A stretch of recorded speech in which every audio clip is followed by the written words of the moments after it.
back. You're watching Whole News Pulse. In fact, let's tell you how Prime Minister Modi has triggered off a massive fight over freebies after he tagged the freebie culture politics as being selfish.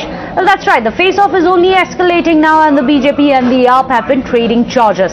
While the BJP called Kejriwal and company Election B, the Delhi Deputy Chief Minister had coined the term of Dostwad for the BJP. Listen in to the fierce war of words. आम आदमी party एक ही प्रश्न आपसे कर रही है। अपने मित्रों का आपने 11 लाख करोड़ रुपए माफ कर दिया, लेकिन जब जनता की बारी आती है तो उसके आटे पर टैक्स, दूध पर टैक्स, दही पर टैक्स, छाछ पर टैक्स, तो आम आदमी के ऊपर महंगाई की मार देते हैं आप। He is just an election B मतलब BEE, मधुमक्खी। मतलब जैसे ही इलेक्शन आएगा भन बना करके झूठ बोलना और पूरे माहौल को खराब करना कुछ नहीं, केवल एडवर्टाइजमेंट करना, यही उनका विषय है। आज इतना ही था। आज अरविंद केजरीवाल ने यह भी कहा है, उन्होंने कहा है कॉर्पोरेट टैक्स जो है ये बढ़ा रही है भारत की सरकार। एक तो अरविंद केजरीवाल जी, आप तो इतने पढ़े लिखे व्यक्ति हैं, आपको वेव ऑफ और राइट ऑफ में फर्क नहीं पता है। आप बोल रहे हैं कि बहुत अमीर साथियों का 10 लाख करोड़ रुपया का जो है लोन मोदी जी ने राइट ऑफ कर दिया, मतलब माफ कर दिया। अरे राइट ऑफ और वेव ऑफ अलग होता है।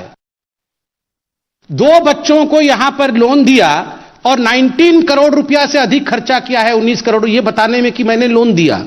ये अरविंद केजरीवाल जी की कहानी है और सुबह से शाम तक ये फ्रीबी कर रहे हैं। इसको मुफ्त की रेवड़ी कह के जनता को अपमानित मत करो भाजपा के लोगों। प्रधानमंत्री जी, देश की करोड़ों जनता का अपमान मत कीजिए। उसी जनता के टैक्स के पैसे से आप 12 करोड़ की गाड़ी में घूमते हैं प्रधानमंत्री जी, हजारों करोड़ के जहाज में आप घूमते हैं, सारे सांसदों विधायकों को फ्री बिजली फ्री पानी मिलता है, बड़े बड़े बंगले मिलते हैं, उसकी मेंटेनेंस भी जनता के पैसे से होती है। प्रधानमंत्री जी, आपके जो मुख्यमंत्री हेलीकॉप्टर से उड़ते हैं वो भी जनता के पैसे से। Well, with that, some big breaking news which is coming in. There is a counter-attack coming in from Union Minister Anurag Thakur. He says that Arvind Kejriwal, who is known for spreading lies and misleading the people of India. In fact, they've talked about Manrega's budget, which was increased to 1 lakh crore rupees under the NDA. Listen in to the counter-attack. मैं स्पष्ट करना चाहता हूं कि जहां एक और अरविंद केजरीवाल जी झूठ पर झूठ बोलने के लिए जाने जाते हैं, झूठ का बड़ा रिकॉर्ड बनाने का काम किसी ने किया तो अरविंद केजरीवाल जी ने, जो देश की जनता को गुमराह करते हैं। वो ये भली भांति जानते हैं कि जो आपदा के समय भी बजट मनरेगा का बढ़ाकर 1 लाख करोड़ रुपया किया गया, जो कभी कांग्रेस के समय पे मात्र 30,000 करोड़ रुपया खर्च होता था। 80 करोड़ गरीबों को महामारी के समय भूखमरी से मृत्यु ना हो तो मुफ्त में राशन भी 28 महीने तक दिया। परिस्थितियां ऐसी थी कि वो करने की आवश्यकता थी। यहीं पर ही गरीब जनता को अगर अनाज पिछले 8 सालों में जो डिपो पर मिलता था वो लगातार मोदी सरकार ने दिया भी है, और ये कहना कि अनाज को बंद किया जाएगा अरविंद केजरीवाल जी का एक और बड़ा झूठ है। अरविंद केजरीवाल जी की राजनीति झूठ से शुरुआत हुई थी और लगातार झूठ पर ही बनी है। वो तो कसम खाते थे अपने बच्चों की कि मैं राजनीति में नहीं आऊंगा, आए। कसम खाते थे कि मैं बड़ी गाड़ी नहीं लूंगा, बड़ी गाड़ी ली। कसम खाते थे मैं सुरक्षा नहीं लूंगा, सुरक्षा दिल्ली की तो ली, पंजाब से भी सुरक्षा ले ली। अरविंद केजरीवाल मतलब कि झूठ का दूसरा नाम अरविंद केजरीवाल जी है। So the face-off continues. Well, that's all we could pack in for you in this show. Right now, it's time for India Up Front with Editor-in-Chief Rahul Shivshankar. Over to you, Rahul. Thanks indeed, Meghna. Thanks indeed. Yes, viewers, tonight we are focusing on a story that has turned into a massive controversy. Some will tell you that this is a story of 2 comments, 7 years apart, by Aamir Khan. Yes, viewers. 2 days ago, Aamir Khan burst upon our screens and demanded that we watch his movie Lal Singh Chadda. He said for good measure that he expressed regret for criticizing growing intolerance in India in 2015 as if there was some connection. There was some connection to his movie and perhaps what he might have assumed would have been a lukewarm response. But viewers, don't let them fool you. Don't let Aamir Khan believe that the reason he is not getting rave reviews or the reason that people haven't flooded into the cinema theaters is because the majority community in India is boorish, is sulking, is looking to get back at him for some fatuous remark he made in 2015. No, viewers. This debate tonight, this story is about a lot more. This is about one side who thinks that it has a greater right to feel offended than the other. Viewers, let me explain. A few months ago, a movie was released by a director called Vivek Agnihotri. That movie was called The Kashmir Files. Many hundreds and thousands of Indians watched this movie. It broke all sorts of records. Viewers, but one side felt very offended. And that side said that this entire movie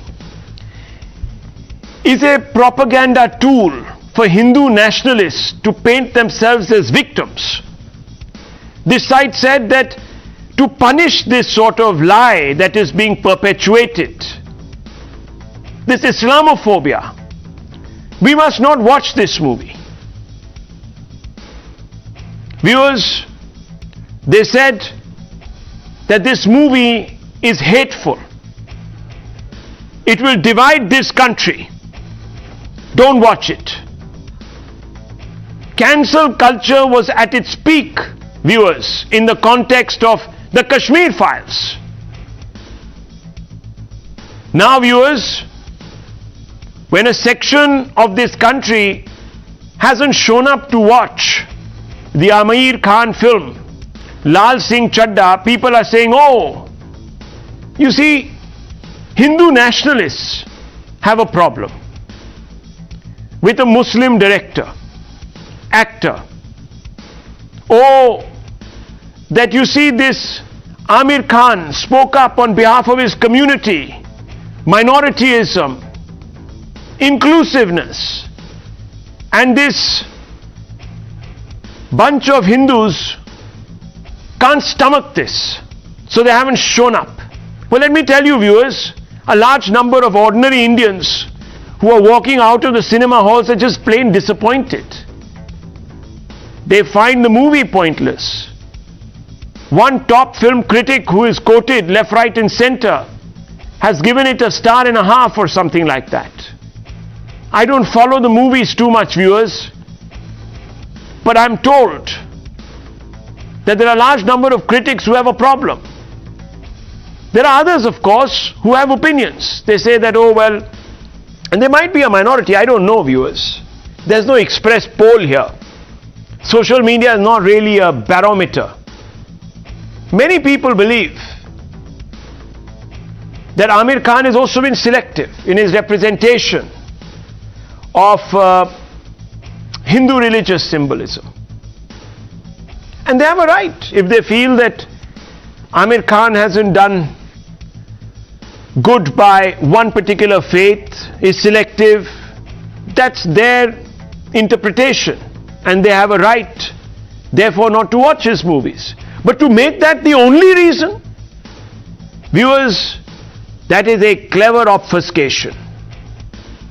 It is an attempt at telling you and I that India is plunging headfirst into the abyss of close-minded bigotry, of a narrow parochialism. This is rubbish. Listen to some vox pops, viewers. Listen to some vox pops. Vox pops are casual comments that are taken from people on any given issue. And in fact, tonight I'm going to invite you, the viewers, on your favorite channel, your favorite platform, and your favorite show to tell us and answer one basic question. Will you watch Lal Singh Chadda? I'm not putting a leading question out there. I'm just asking you, will you watch Lal Singh Chadda, and you come and tell us why you want to or why you don't want to.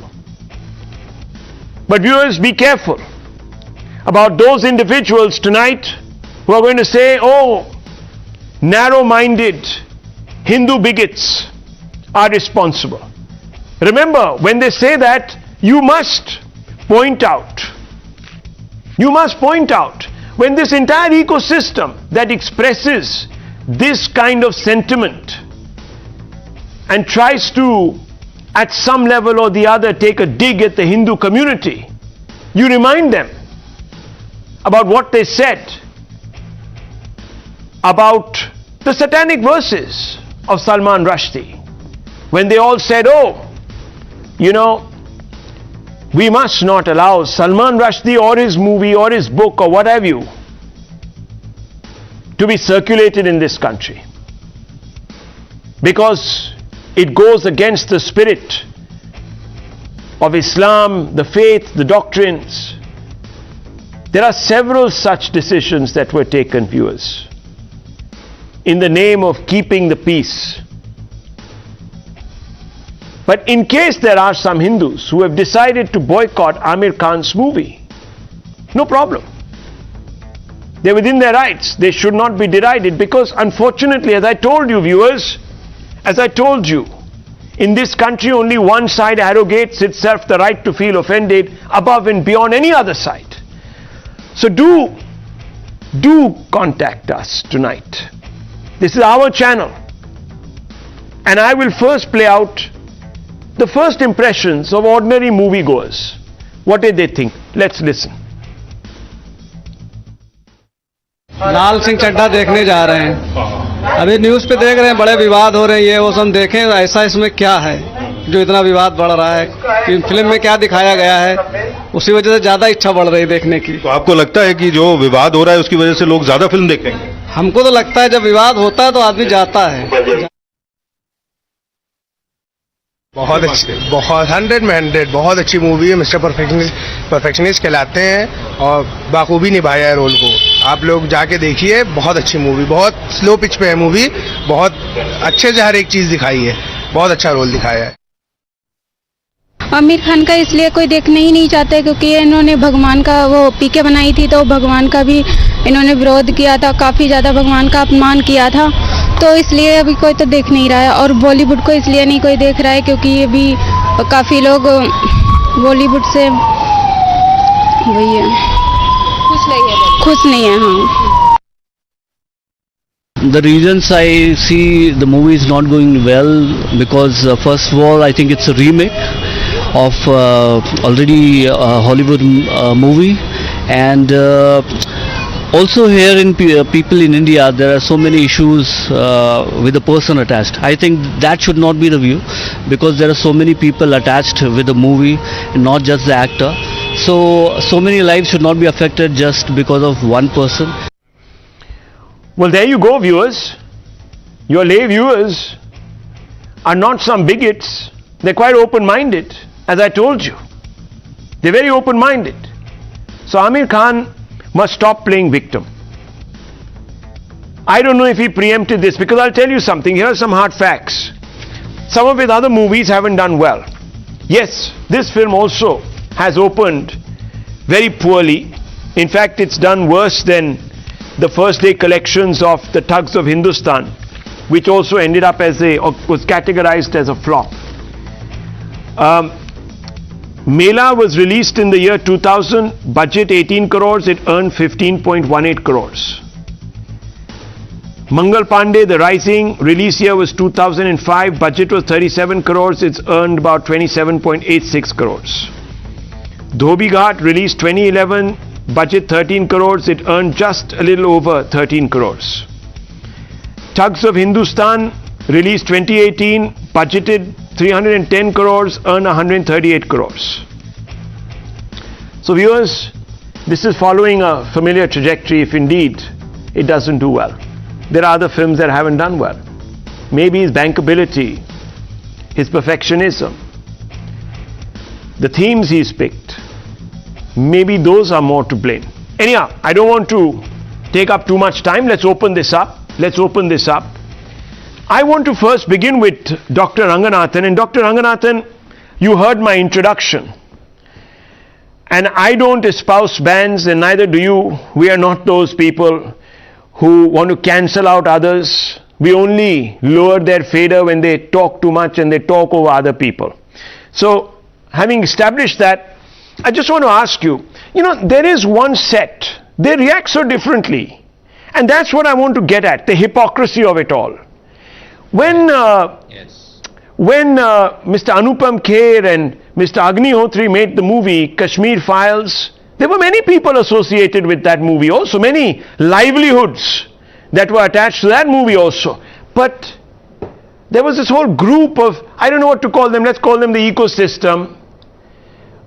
Liberals is perhaps not the right word. They chafe at Lutyens, so I don't know what to say. Let's call it the ecosystem of the new wokery.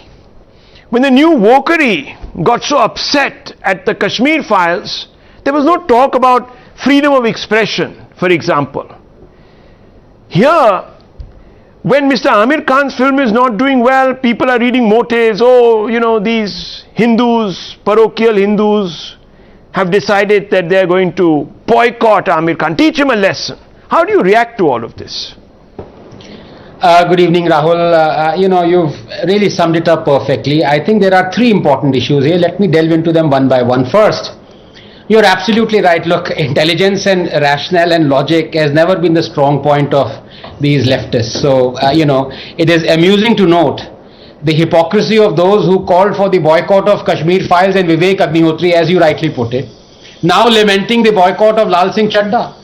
These crybabies, mostly, as I said, mediocre leftists and darbaris, failures in life as I call them, wail the moment the shoe is on the other foot. In the last 75 years, they have reveled in boycotting, cancelling, censoring hundreds of films, actors, directors, producers, singers, anchors, who they felt professed an ideology opposite to theirs.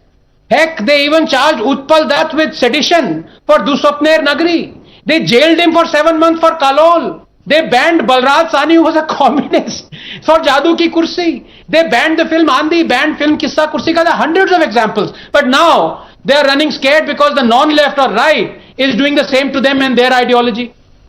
Coupled with this, Rahul, is also a truth that Bollywood has a clique that pushes Hindu phobia and then expects the viewer to accept it, knowingly or subconsciously. There is a refreshing Twitter handle by the name of Gems of Bollywood, started by journalist Swati Goyal Sharma and an ITN Sanjeev, that has ruthlessly exposed what has been a Hindu-phobic and Hindu-mistic bent of Bollywood since decades. हमें पता भी नहीं चलता था, हमें पिलाई जाती थी चीजें. Layered on top is the rampant selectivity. Leave alone critiquing Islam, वो तो बहुत दूर की बात है. Bollywood has hailed and revered it. Look, Hindus are tolerant and accepting of mocking. That's how great reforms have happened in this great religion.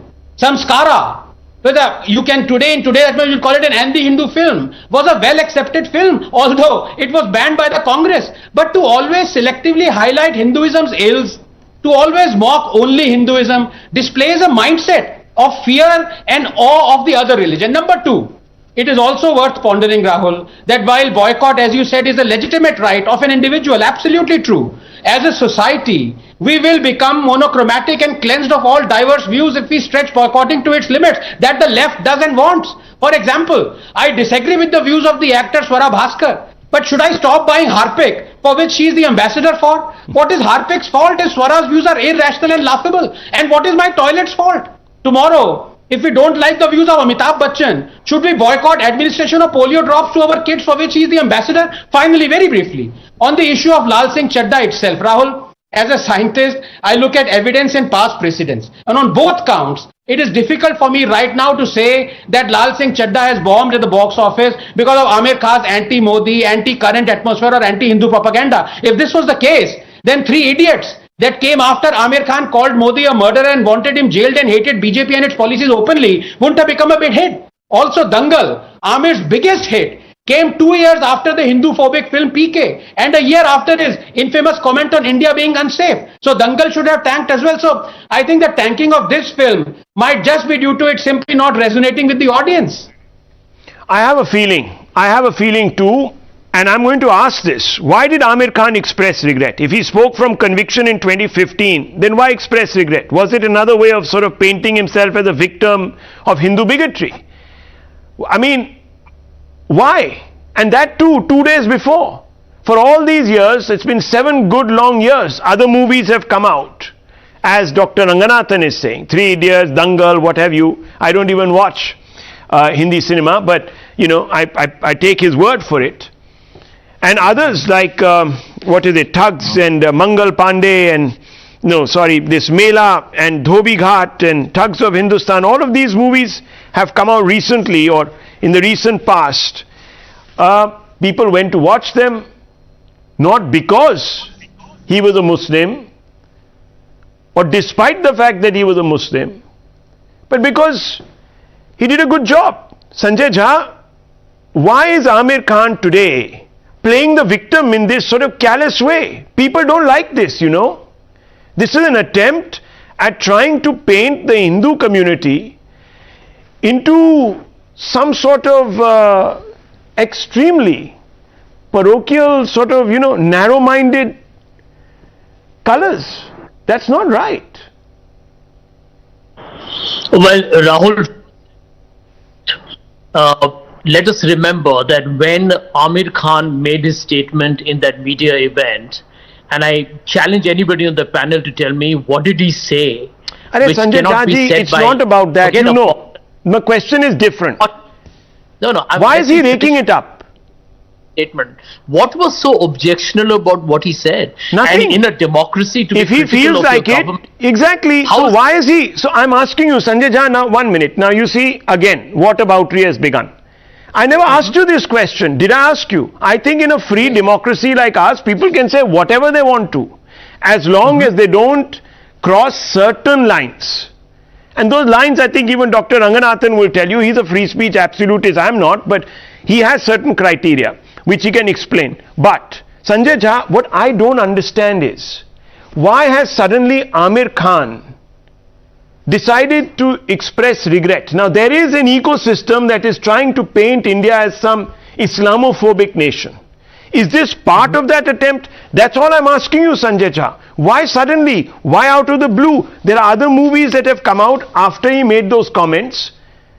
He didn't feel the need to be apologetic then. Is this a clever way of trying to build this narrative? My movie didn't work because what can I do? I'm a Muslim filmmaker who just spoke my mind in 2015. That's not true. I've told you the numbers on his other movies.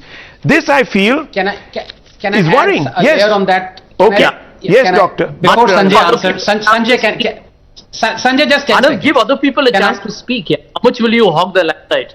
Let others have. That's being unfair. You've taken my time many times, and I was just being kind. I said I just want to add a layer to what Rahul is asking you. Come on. It's Friday. Yes. Add a layer. Thank you. And the layer was, I think, what Rahul is trying to say is that maybe Aamir has preempted this. If this film tanks, then he will say that the Hindus have done it, without realizing that the biggest hits of Bollywood ever, that was 2 years after the rampantly Hindu-phobic PK and his remarks in 2015. Dangal came after that. So that's what I'm trying to say. You need to explain this. I know what you're trying to do. You're trying to say that the boycotting call is going to tank this because it's anti-Muslim, Hindutva, fascists have done it. Then you also need to explain why the Hindutva fascists made his film Dangal one of the biggest hits. Okay. if you have finished your layering, Rahul, I didn't know that Ranganathan has today become a co-anchor of the show, but let me try and respond to you taking half the time that Mr. Ranganathan says, and without speaking for 5 minutes and then saying give me 30 seconds more, which is a standard playbook. Let me answer you very, very quickly. I don't think Aamir Khan has introduced religion in any of his conversations, number one. Number two, as anybody who is a creative, artistic filmmaker, he has a right to expect that there should not be any obstruction to the people who want to see the film. He is distressed by the boycott. I think he was only being very candid to say that this was a sad moment for him. Number three, very critical. Look at the language Anand Ranganathan has used. Hindu-phobic PK. Well, Anand Ranganathan, if you knew anything about Bollywood, you would know that PK was a humongous success, and the people who saw it, majority I am assuming were Hindus, were not at all appalled or aghast or astonished by what the film's theme was. So get your facts right. Number four, and Rahul, this is very critical, that end of day, the cancel culture that, you know, Anand and other people keep talking about is the wokeism of the left. Even I am not promoting cancel culture, despite the fact that I may be a liberal, for the simple reason that the BJP actually worked through its own trolls and its leaders condemning that statement by Aamir Khan. A very popular brand stopped advertising with Aamir, who was the brand manager of that brand. So, you know, who has started this? Let's not go down that road. Sanjay Jha, I am only asking you a simple question which you haven't answered. You know, you've taken a pot shot at Dr. Ranganathan, you've taken one indirectly at me, saying that you've started co-anchoring with him. Look, I just asked you a simple question. And that question is, why did Aamir Khan suddenly need to invoke, in an indirect way, his identity? You say he doesn't make religious movies. Then why is he painting himself, one second, as a victim? Sir, please. As a film actor, he is painting himself even before releasing the movie. No, he came out. Okay, let me play out. No, one minute now, viewers, 1 minute.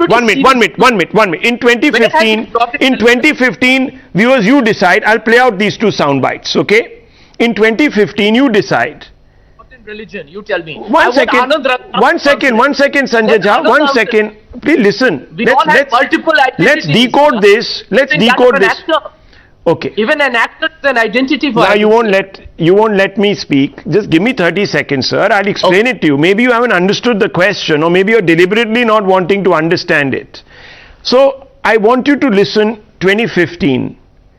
Why suddenly Aamir Khan says my wife at that time, Kiran Rao, is feeling like she's not safe in this country. Now remember, viewers, the backdrop. And you all know the backdrop. Then listen to him 2 days ago, where he says, I regret, I'm sorry. He doesn't exactly say the word sorry, but if you feel that I have offended you, etc., I regret this, that, the other. Now just let's play this out, this juxtaposition. Listen to this.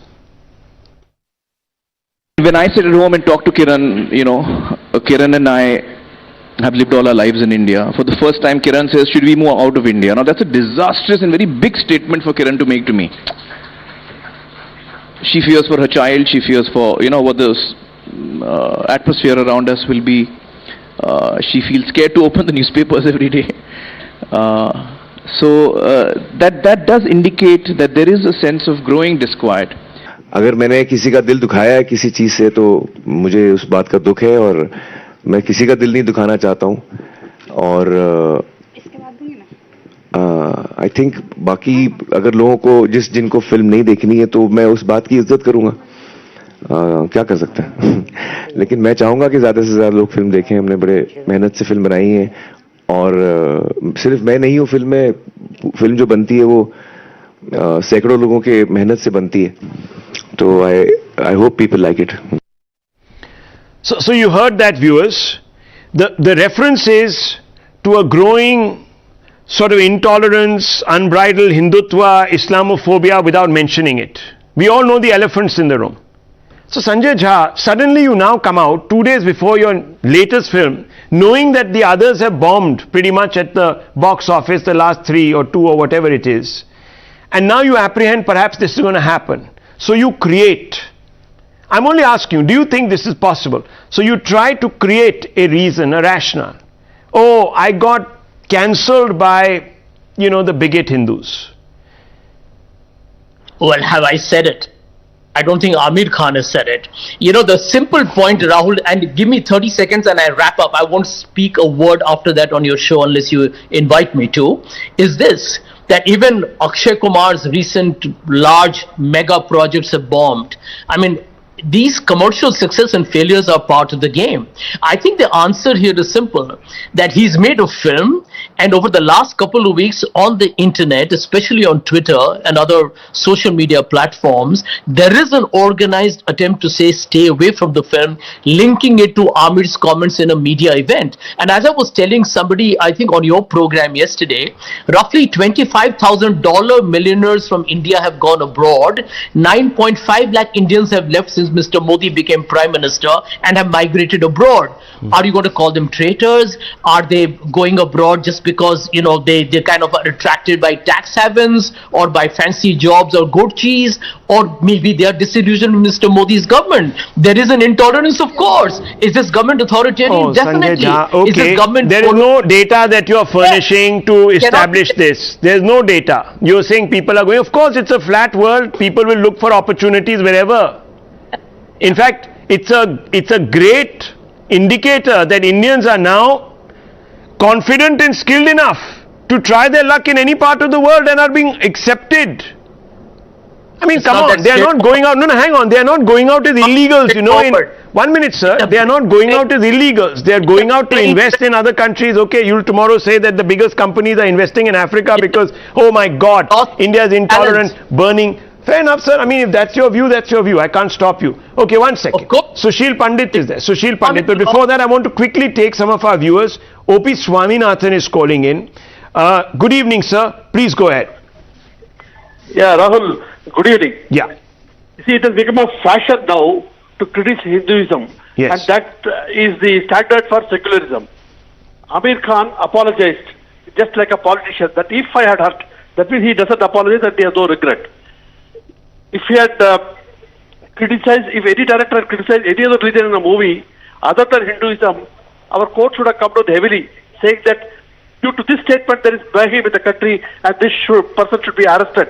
Yeah. The same lobby of many of the political parties and many governments wanted the Kashmir files to be banned. So it was based on facts. Absolutely. So it was based on facts. Even if it wasn't, even for a moment if it wasn't, it's artistic license and that movie should have been allowed, but it was inconvenient, viewers, to a whole bunch of people who call themselves, as Anand Ranganathan has called them, leftists. Well, I'll just call them hypocrites. These hypocrites didn't want to see something that worried them, so they decided, let's go for a ban. Here, viewers, everyone is sort of backing Aamir Khan, his freedom of expression. It's all a bit obtuse. Shailendra, go ahead. Good evening, sir. Go ahead, sir. Good evening, sir. You are forgetting two names. One is Fana. And the other one is that he went and sat with Meda Patkar for preventing the increasing of the height of the dam. There you go. The dam's height has increased, and today Kutch and Saurashtra, which has a good amount of Muslim population, is getting water in house by tap. Public sab janti hai, viewers. Sab janti hai. Very well called out, Shailendra ji. Rasik calling in from Mumbai. Yes, Mr. Rasik, go ahead. Good evening. Good evening. Good evening. Good evening to everybody. अच्छा सुनिए, ये film जो है इसने बहुत ही upset किया है. Film में कुछ मजा नहीं आई. इससे पहले जो फिल्म थी उसकी, और ये फना मैंने 2-3 बार देखी. पीके मैंने देखी 2 बार. और मेरा कोई प्रॉब्लम नहीं है इनसे कि भाई ये हिंदू है, ये मुस्लिम है, लेकिन ये फिल्म में ऐसा कुछ नहीं है जो मुझे मजा आया. There you go. So and I'm coming back to Sushil Pandit, but before that, Mr. Akhilesh calling in from Varanasi. Good evening, sir. Yes. Good evening, Rahul. Just one question to all the panelists and all the intellectuals at large. How many of you expect Jews of the world to endorse any celebrity who name their children Hitler? Okay. I mean, if there are anyone, right. then I understand then where we you're should going with that. I understand where you're going with that. Okay, I mean that's another question. I understand where you're going with that. I completely understand. That's a very, very interesting, layered question. I'll ask them. I'll ask them in just 30 seconds. But Sushil Pandit, what do you make of this clever attempt at trying to once again presume that Islamophobia is driving people from not going to watch Aamir Khan's movie? I am not such a film buff, Rahul. Thank you for calling me to your show. You are dealing with a very clever person. In fact, a lot of very clever people in Bollywood who layer their hypocrisy with a veneer of sophistication and reasonableness, and also this put on humility, whenever needed, of asking for forgiveness, tendering apologies, whatever, and sounding very, very accommodating and reasonable. But you see them behaving like hypocrites, and you used that word a short while ago. Remember the film Dangal? A career was about to get launched of Zaira Wasim from Kashmir, and she was humiliated and publicly forced to renounce acting in films. Not one word came out of Aamir Khan at that time. Not one. Who has very eloquently, very often, talked about issues, political issues, social issues. Number two, in Kashmir, there is not even one functioning cinema hall. Those who cry about freedom of expression, those who cry about freedom itself. This film industry hasn't uttered a word as to why aren't film halls, cinema halls allowed to function in Kashmir. Under the spell of jihad, film goers have to come to Jammu to watch a film on a big screen. Now, this is the level of hypocrisy that prevails, and a very thin veneer. It is very thinly disguised, this hypocrisy, in their conduct when they take positions on issues. Remember when he went to Turkey, the height of Turkey's hostility towards India, at that time he meets the First Lady of Turkey. What was he trying to tell us? I have a view on why PK and other films succeeded. At that time, this hypocrisy was not so evident. We actually were giving him a long rope. We were willing to give him benefit of doubt. We were willing to consider that this was in fact his honestly held view, and he had, as a free citizen, right to make the kind of films he made, and we were looking for pure entertainment. Today we are consciously looking for hidden political messaging and propaganda masquerading as entertainment. And therefore today we are in a position to extract that price. I am very happy. If it is due to the so-called Hindutva people that this film is failing, if it is that, I am very happy today that public opinion is asserting itself. India is a free democracy. If a filmmaker has a right to make the kind of films he wants to make, we the cinegoers have a right to choose what not to watch, what not to patronize, what not to fund. Right. And that is where the issue must settle. Well, I just want to, Mr. Pandit, just want to correct you on this one point. Aamir Khan did speak up on behalf of Zaira. He did come out and say that I can understand and imagine what led her to make the statement. Zaira, I want you to know that we are all with you. The beauty is that bright, young, talented, hardworking, respectful, caring and courageous kids like you are a role model for kids, not only in India but across the world. You certainly are a role model for me. May God bless you. Love, Aamir. P.S. I appeal to everyone to not leave her alone and respect the fact that she's just a 16-year-old girl trying her best to deal with life, unquote. So this is what she had said. Yes, Dr. Ranganathan, yes. Rahul. Yes, just to buttress Sushilji's point. He has sidestepped the reasons why Zaira had to do what she did. Yes. He's completely sidestepped. That's why I said they're clever people. They mask their hypocrisy under this veneer of reasonableness. Right. So you're saying that instead of coming out, Yes, in his film, Rahul, and also in his TV shows, he is mocking the so-called practices of Hinduism, Karwa Chauth, Raksha Bandhan, even in PK, God knows how many others. But in real life, when it happens, when Islam and its scriptures force a woman, a talented woman, to renounce and not go into acting, he just says, wish you all the best, without critiquing.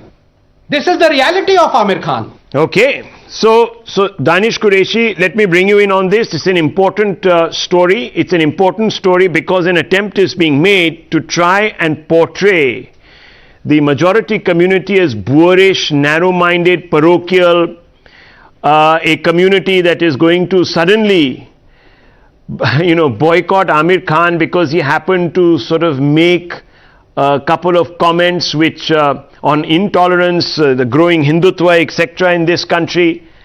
Do you believe that this should be in any way entertained, Mr. Qureshi, this victimhood culture? Rahul, my reply is that I assume that Bollywoodians are much more best politicians than the mainstream politician of political parties. Till today, from 2015, he didn't regret. Almost number of movies has come of Aamir Khan, launched and get succeeded. We saw that. But now this time he has regretted. Why? I think that he saw the situation that this is the proper time to regret and to move ahead, and Lal Singh Chadda will come in the market, and whatever the result, or he's a good businessman, whatever result will come, each and every one will see that. But the thing is, in 2006, when Mr. Modi was the Chief Minister of Gujarat, at that moment, even Fana of Aamir Khan was banned in Gujarat. In the same manner, he was being objection by the Nationalist Hindu and Bharatiya Janata Party to ban this Fana, and in Gujarat, Fana was banned. So I believe that each and every Bollywoodian is affiliated with any political party, Dr. and the same tactics BJP has used, that those who are not agree. Rahul, let me allow to complete. Finish. Those who are not agree with the policy of Bharatiya Janata Party, they are anti-national, they are anti-Hindus, they want to establish that. There you go, viewers. There you go. I told you there will be a whole bunch of people who will say that the reason his film is not doing well, and they'll blame the Hindus again, is because we want to punish him. Can you imagine, viewers? Look at how cleverly this has been framed. Okay, Dr. Ranganathan. Rahul, very briefly for the previous panelists. Number one, I'm sorry, but that's fake news, because much to the anger of right-wing Hindus, Modi never banned Fana. And what's more, he's actually even met Aamir Khan and taken a selfie with him. But I want to ask one question to this gentleman. Do you think? Anand, please check your facts, sir. Please check your facts. I've already checked my facts. Modi did not officially govern Gujarat. I'm proper Gujarati, and I knew the entire. I was a witness. I was a witness of entire episode. खाना छोड़ दूंगा, मैं मैसूर पाक खाना छोड़ दूंगा, थेपला खाना शुरू कर दूंगा अगर मोदी ने फना बैन करी। कोई बात नहीं, आप आइएगा, मैं बता दूंगा। अरे सुनिए कैसे? अरे तो मैं आपको आपका ये चैलेंज दिखा रहा, आप आ जाइए गुजरात, मैं आपको पूरे गुजरात में ले चलूंगा, देख लीजिएगा आप। प्लीज, अगर मोदी ने फना बैन करी होती तो मेरे पास एक लिस्ट है, क्राउड सोर्स लिस्ट है, the things that BJP and Congress have banned, I would have included in their. I checked this. मुझे नहीं पता कि आपके पास लिस्ट है या नहीं है, बट लिसन वन थिंग, हमने खुद उसकी सीडी मंगा के देखी है, इसलिए मुझे तो पता है कि पूरा पिक्चर क्या चल रहा था गुजरात में। राहुल, नहीं, सुनिए, मैं तो गुजराती हूं और मैंने सारा एपिसोड देखा, आप आ जाइएगा, मैं बता दूंगा आपको। Okay, we will have this cross-checked in 30 seconds. Siddharth Talia listens to each one of these shows, and he is going to now look for whether Mr. Modi stepped out and said that in our state of Gujarat, when he was Chief Minister, we are banning Fana. We'll get this checked. We'll get this checked. Yeah. But I want to bring in Karan Verma and also some of our viewers. We just lost some of those lines. There were 4 holding on. But I want to very quickly bring in Karan Verma. Karan Verma, yes, go ahead. Look, Rahul, the fact is that today there is a perfect storm that has brought down this film.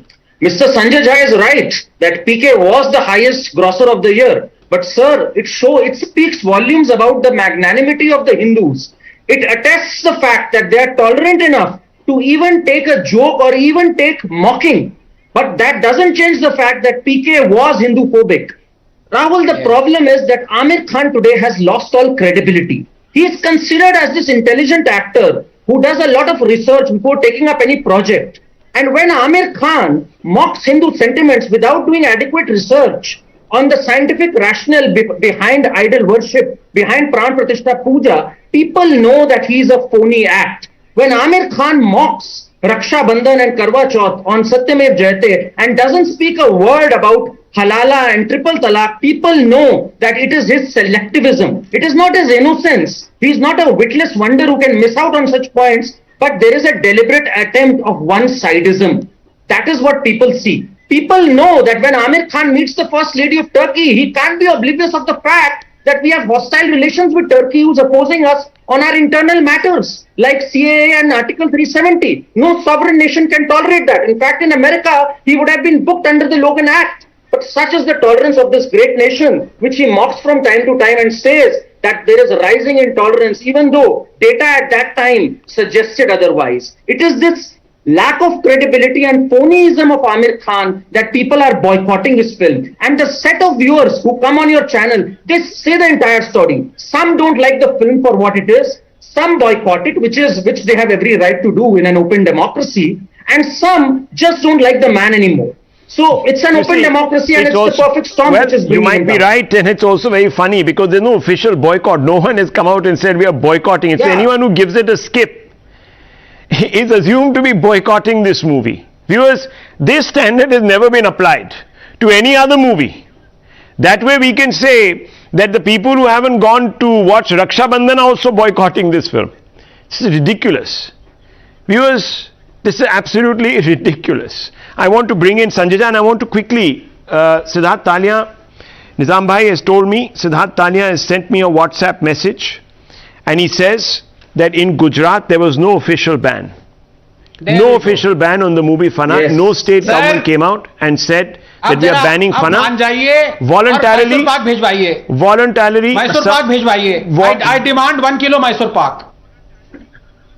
Danish ji okay no issue मैं भिजवा दूंगा उसके साथ साथ आपको bank का वो भी भिजवा दूंगा कोई प्रॉब्लम नहीं आनंद जी आप हमारे मित्र हैं बिना उसके भी मैं भिजवा दूंगा बिल्कुल बिल्कुल बिल्कुल मैं बिल्कुल भिजवा दूंगा मैं आनंद जी साथ में आपको रिपोर्ट भी दूंगा हाँ I am also serious I am not talking non seriously okay so viewers I think what and let's give him the benefit of doubt, what Mr. Qureshi is getting confused with is the fact that some multiplexes on their own voluntarily did not want to play the movie. Now viewers, let me tell you, in London, this is exactly what is happening. One minute. Sir, मेरी बात तो सुन लीजिए ना, आपने कितना बोला, मैं थोड़े facts बता रहा हूँ viewers को, I'm not trying to, मैं किसी को गुमराह नहीं कर रहा, please, unlike other people on this show, I'm just being, yes, so I just want to say that in London recently, viewers, multiplexes, no government did this, multiplexes withdrew a movie that they believed hurt the sentiments of Muslim brothers. Now that is a choice. And there, let me tell you viewers, people actually went after the multiplexes. This is wrong, they said. And we agree. Nonetheless, Sanjay Jha, I want to quickly come back to you. I have more viewers. So I want to ask you, by playing this Muslim card, quote unquote, as some are now beginning to say, is Aamir Khan perpetuating a narrative, working to a perhaps political purpose? That's the fundamental question to you, Sanjay Jha, and now answer it, please. No whataboutery. Well, simple answer. I believe firstly I've seen the film, and I think it's a creative genius at work. Whether it commercially succeeds or not, that's perhaps for the public to give a verdict on. Right. But the more pertinent point: why is all this happening since 2014? It's a question all of us need to introspect on. There was some gentleman on your program who talked about Aamir being with the wife of the Turkish President Erdogan, but to the last of my knowledge, India had diplomatic relationship with Turkey, and India's Prime Minister, by the way, went visiting to Lahore to actually participate in the festivities happening in Nawaz Sharif's home, and we all know what happened exactly a week later in Pathankot. So let us not try and, Rahul, 30 seconds. Some kind of I really admire that everything is here will be looked at through the religious prism. There are people who don't like Aamir Khan. There are people who don't like his comment, which was critical of India. They are saying boycott it. They have a freedom and the fundamental right to do it. Who is saying? Can you name me? Can you name me 5 people? 30 seconds. If I can come. Some social media trend. You know how these trends appear on social media? You can have a paid activity, sir. I mean, come on, you know this. And Rahul, if I can come in here, 30 seconds. Yeah.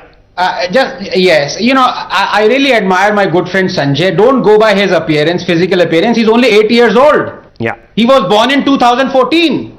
Because before 2014, while he was in the Congress, he doesn't even want to acknowledge that 25 films were banned just by UPA 1 and 2. 25 films were banned. And he kept silent. Then there was no intolerance. There was no emergency. There was no censorship. Sanjay ji chup the. Sab creative freedom mil rahi thi. That is what I'm saying. Sanjay is only 8 years old. He is the Benjamin Button of all panelists. I'll respond to you. You know, Anand, Amar Akbar Anthony was made once upon a time in this country. I doubt whether anybody can do a take of this film now because the atmosphere has changed. We all know it. Why are you pretending? Don't laugh. That's a hypocritical. What are you saying? The Congress is still banning films. You cannot make. Do you realize it? Do you realize that the Congress was?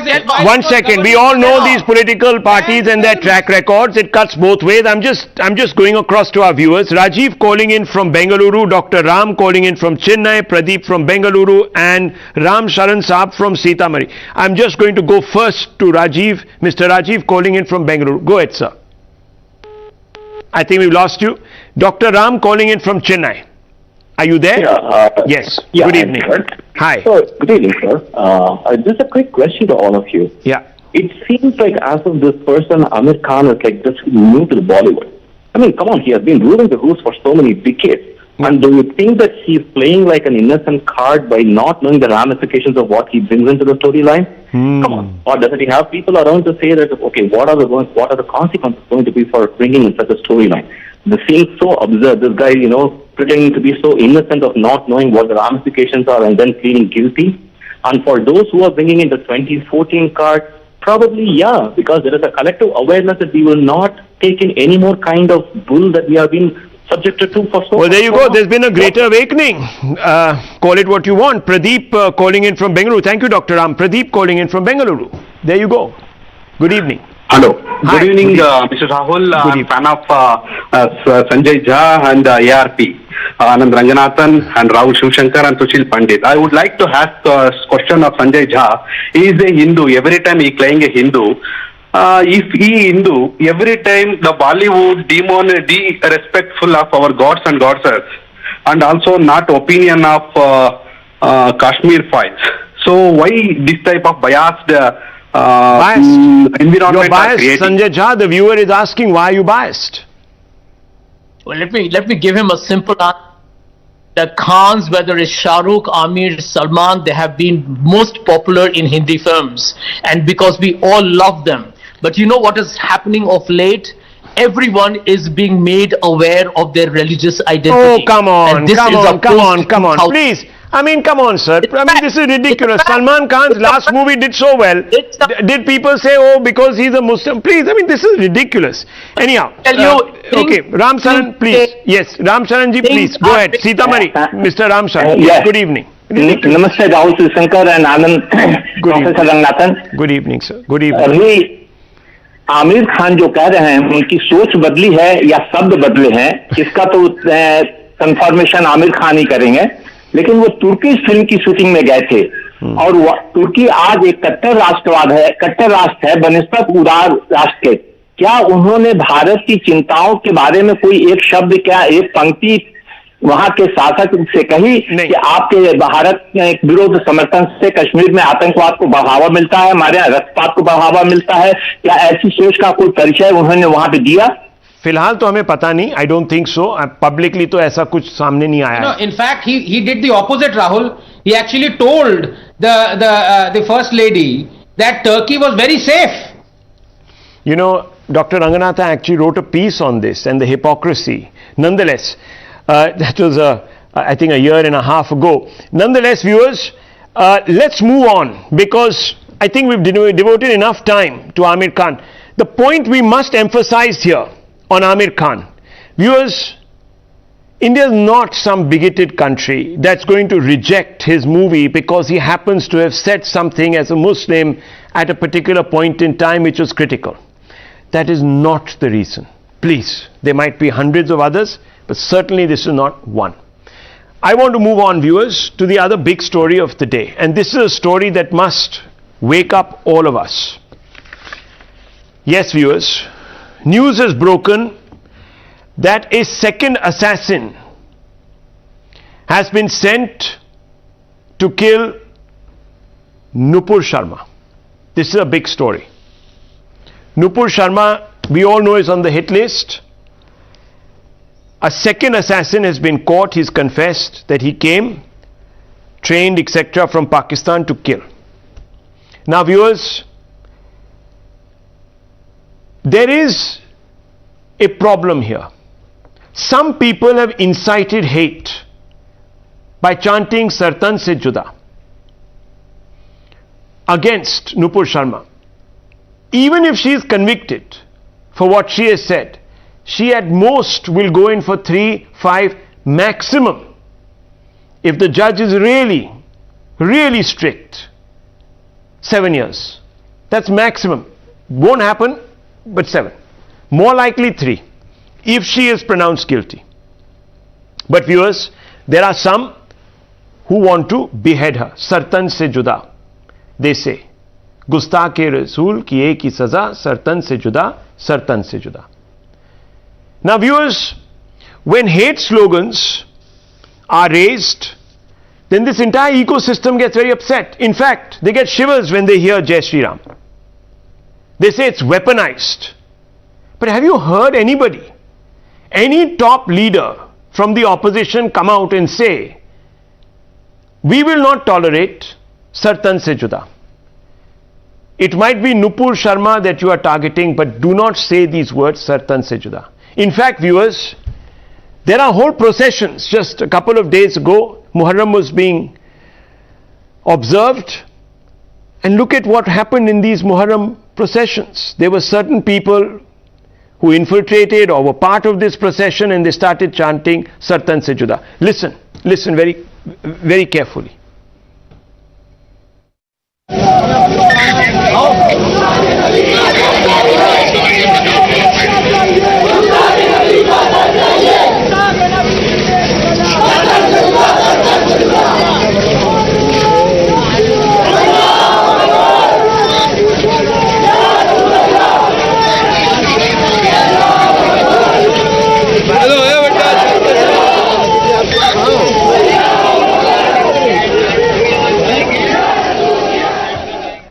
Viewers, there is a hashtag up on top, Sartan se juda free run. I would like you to answer the question I'm going to ask you on Twitter and tag Times Now along with that hashtag. The question is, do you believe that the sustained targeting of Nupur using Sartan se juda slogans has mainstreamed intolerance?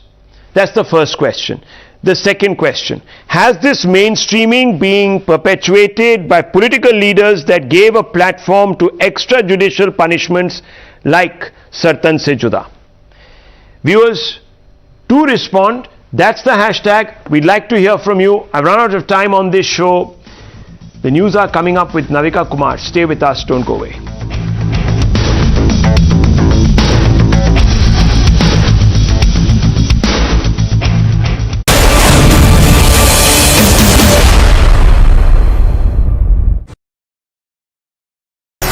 The most pressing issues, the most informed minds. free and fair exchange. Converse India with Rahul Shivshankar. There will have to be bilateral agreement with whoever we want. There's too much of politics involved for there to be a regional trade agreement in South Asia.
We are aware of reports of a proposed visit by this vessel, Hambantota port in August.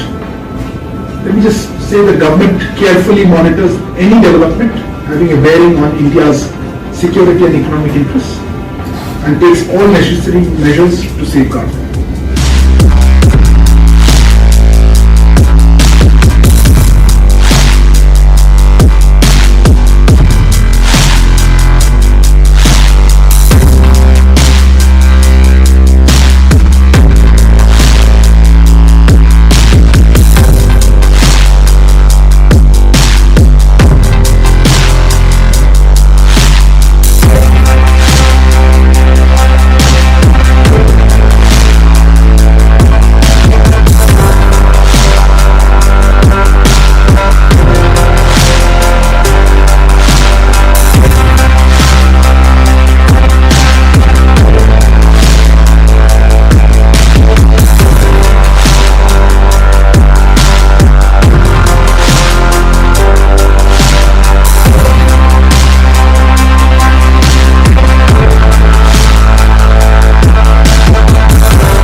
Unfortunately, I don't think you will see trade integration in the South.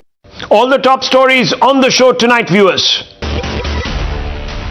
Defence Minister Rajnath Singh met Air Chief Marshal V.R. Chowdhury and felicitated sportspersons from the three armed forces who participated in the Commonwealth Games 2022. Lieutenant Governor Manoj Sinha flags off Tiranga Shikhara rally, which was held at Dal Lake in Srinagar under Har Ghar Tiranga campaign. The event was organized by the Youth Services and Sports Department of the Union Territory. IMD issued orange alert for Mumbai and Thane as intense to very intense rain has been predicted at isolated places in the region. Meanwhile, the Regional Meteorological Centre's forecast indicates moderate to heavy rain for the maximum city. As the country continues to record an average of more than 15,000 COVID cases on a daily basis, the centre has asked states to ensure There are no large gatherings for Independence Day celebrations and everyone follows COVID protocols.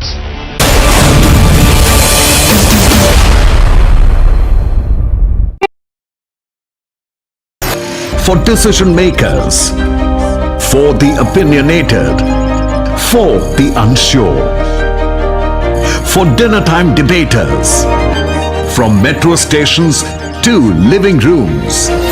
We present the facts and help India make a judgment. From stories that shake the nation to opinions that shape them. I delve deep into the biggest news of the day and uncover every fact, every source, and every statement through debate and discussion. Get a 360-degree perspective on every story and get a conclusive closure. Join me, Navika Kumar, on the Newshour at 9, only on Times Now. To commemorate 75 years of Indian independence, PM Modi launched Har Ghar Tiranga campaign. And yes, the campaign is exactly what it sounds like.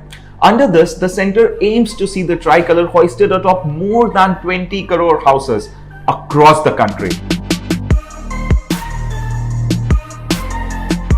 The aim of the campaign is to motivate each and every citizen of the country to bring the Tiranga home and to hoist it to mark Azadi Ka Amrit Mahotsav. Now, in order to make sure that Tiranga is within the reach of each and every citizen of this country, the centre had to make some amendments in the Flag Code 2002. Questioning the amendments, the Congress slammed the BJP and said that the amendments in the Flag Code were specially made to favour China. Later, Congress further alleged that centre is now trying to sell the national flag. But before we delve deeper into this, let's first have a look at the original Flag Code and the amendments made to it.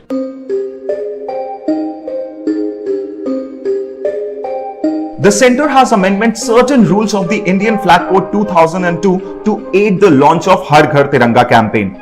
The centre, in the first amendment, allowed the use of polyester apart from cotton, wool, silk and khadi for making the hand-spun, hand-woven and machine-made flags. Earlier, the use of polyester and machine-made flags was not allowed. The next amendment came on July 20th, which allowed the display of Tiranga in open and also said that it can be hoisted day and night. Earlier, the flag was allowed to be hoisted only from sunrise to sunset, irrespective of the weather conditions.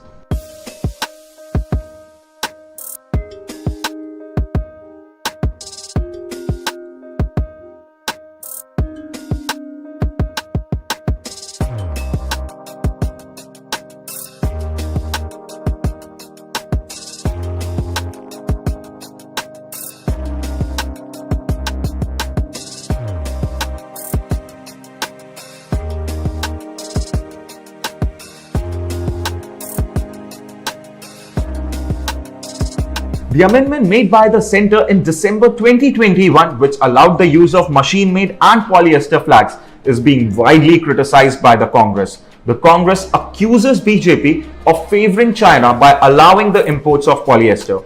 Besides the opposition, some khadi weavers and some activists have also protested against the amendment brought by the centre in the Flag Code 2002. The Karnataka Khadi Udyog, for instance, has halted its operations and have also demanded a nationwide protest.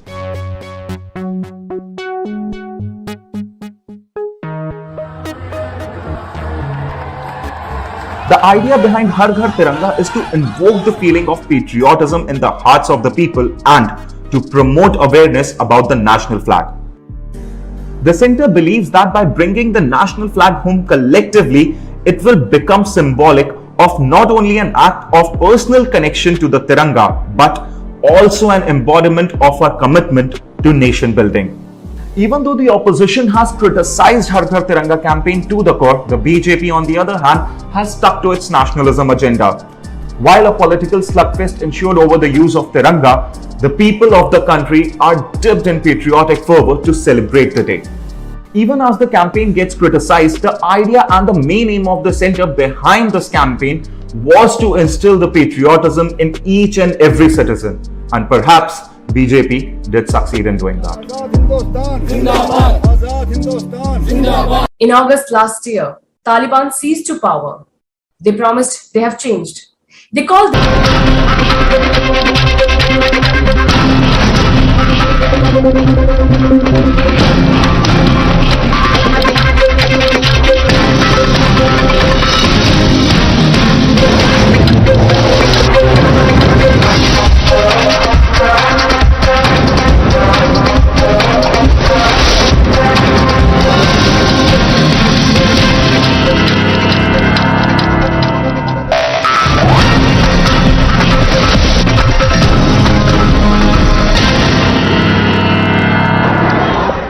Good evening, ladies and gentlemen. Breaking news coming in on top of Newshour. Salman Rushdie, author, has been attacked as he was about to give a lecture in Western New York. The author, whose writing led to death threats from Iran in the 1980s, has been stabbed, according to information that we are just getting, unconfirmed information. We'll try and get you details, but during a lecture that he was about to give in New York, Salman Rushdie has been stabbed. That's the latest information coming in from our sources.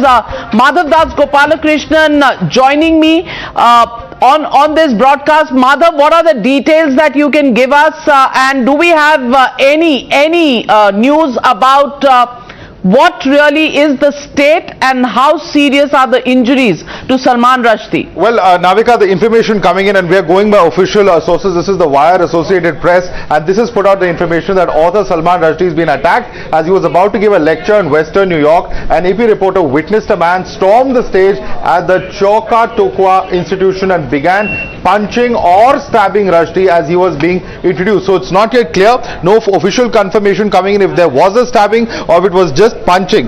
That is one thing that has not been clear even to a person who witnessed that particular attack. So we'll perhaps have to wait for the official version about whether there are injuries. But look at this picture. If we can just quickly show you a close-up of this picture. This shows a person who's purported to be Salman Rushdie, who's completely slumped over there. You can see the picture. He is lying down on the ground while in fact the emergency officers are attending to him. You can see this is a community safety officer who's ostensibly being called in right after this attack. He, along with the other personnel in black, appear to be medical personnel or paramedical personnel who are tending to Mr. Rushdie, who is completely on the ground over there. So this attack taking place on Salman Rushdie, we do know how his work, The Satanic Verses, written in 1988, was an extremely controversial piece of literature that came out at that point of time. We know how famously at that point of time in Iran there was a fatwa that was issued against him and bounties that have been announced by various organizations. So Salman Rushdie, someone who was definitely under the scanner of certain extremist groups in the past, but this particular attack, whether it's directly linked to all of those incidents in the past, is something that we're yet to get any official confirmation on. But yes, an attack taking place on the celebrated author, a person who's not just won the Booker Prize for Literature but the Booker of Bookers, and of course is one of the world's biggest and leading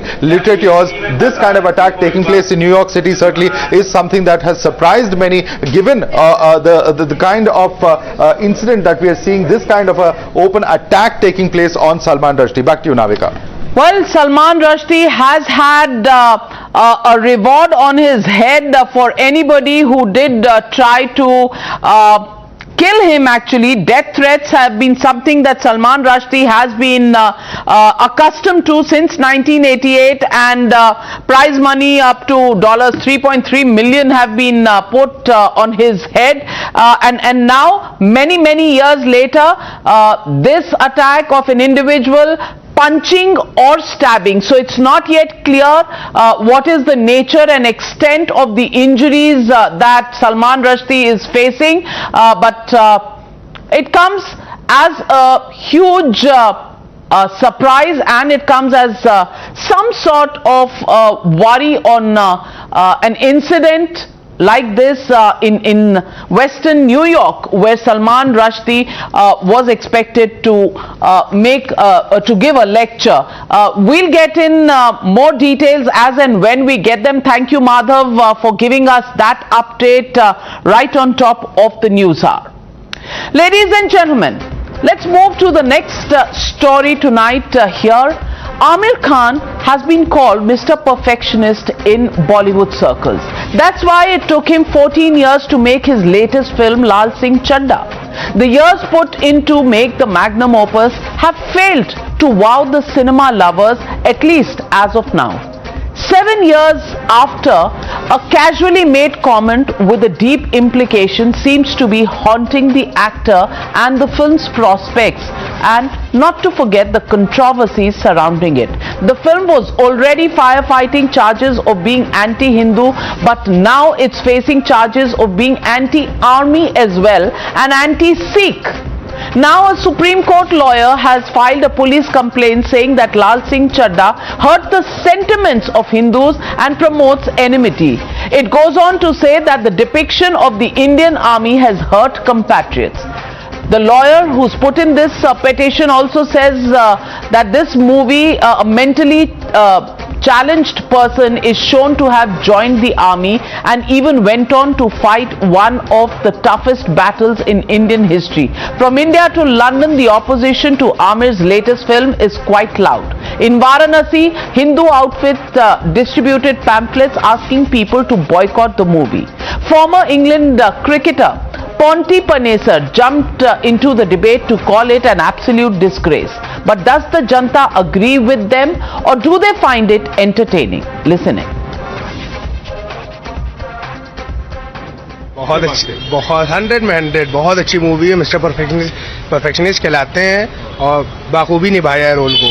आप लोग जाके देखिए, बहुत अच्छी movie, बहुत slow pitch पे है movie, बहुत अच्छे से हर एक चीज़ दिखाई है, बहुत अच्छा रोल दिखाया है। आमिर खान का इसलिए कोई देखना ही नहीं चाहते क्योंकि इन्होंने भगवान का वो पीके बनाई थी, तो भगवान का भी इन्होंने विरोध किया था, काफ़ी ज़्यादा भगवान का अपमान किया था, तो इसलिए अभी कोई तो देख नहीं रहा है। और बॉलीवुड को इसलिए नहीं कोई देख रहा है क्योंकि अभी काफ़ी लोग बॉलीवुड से वही है, खुश नहीं है। हाँ।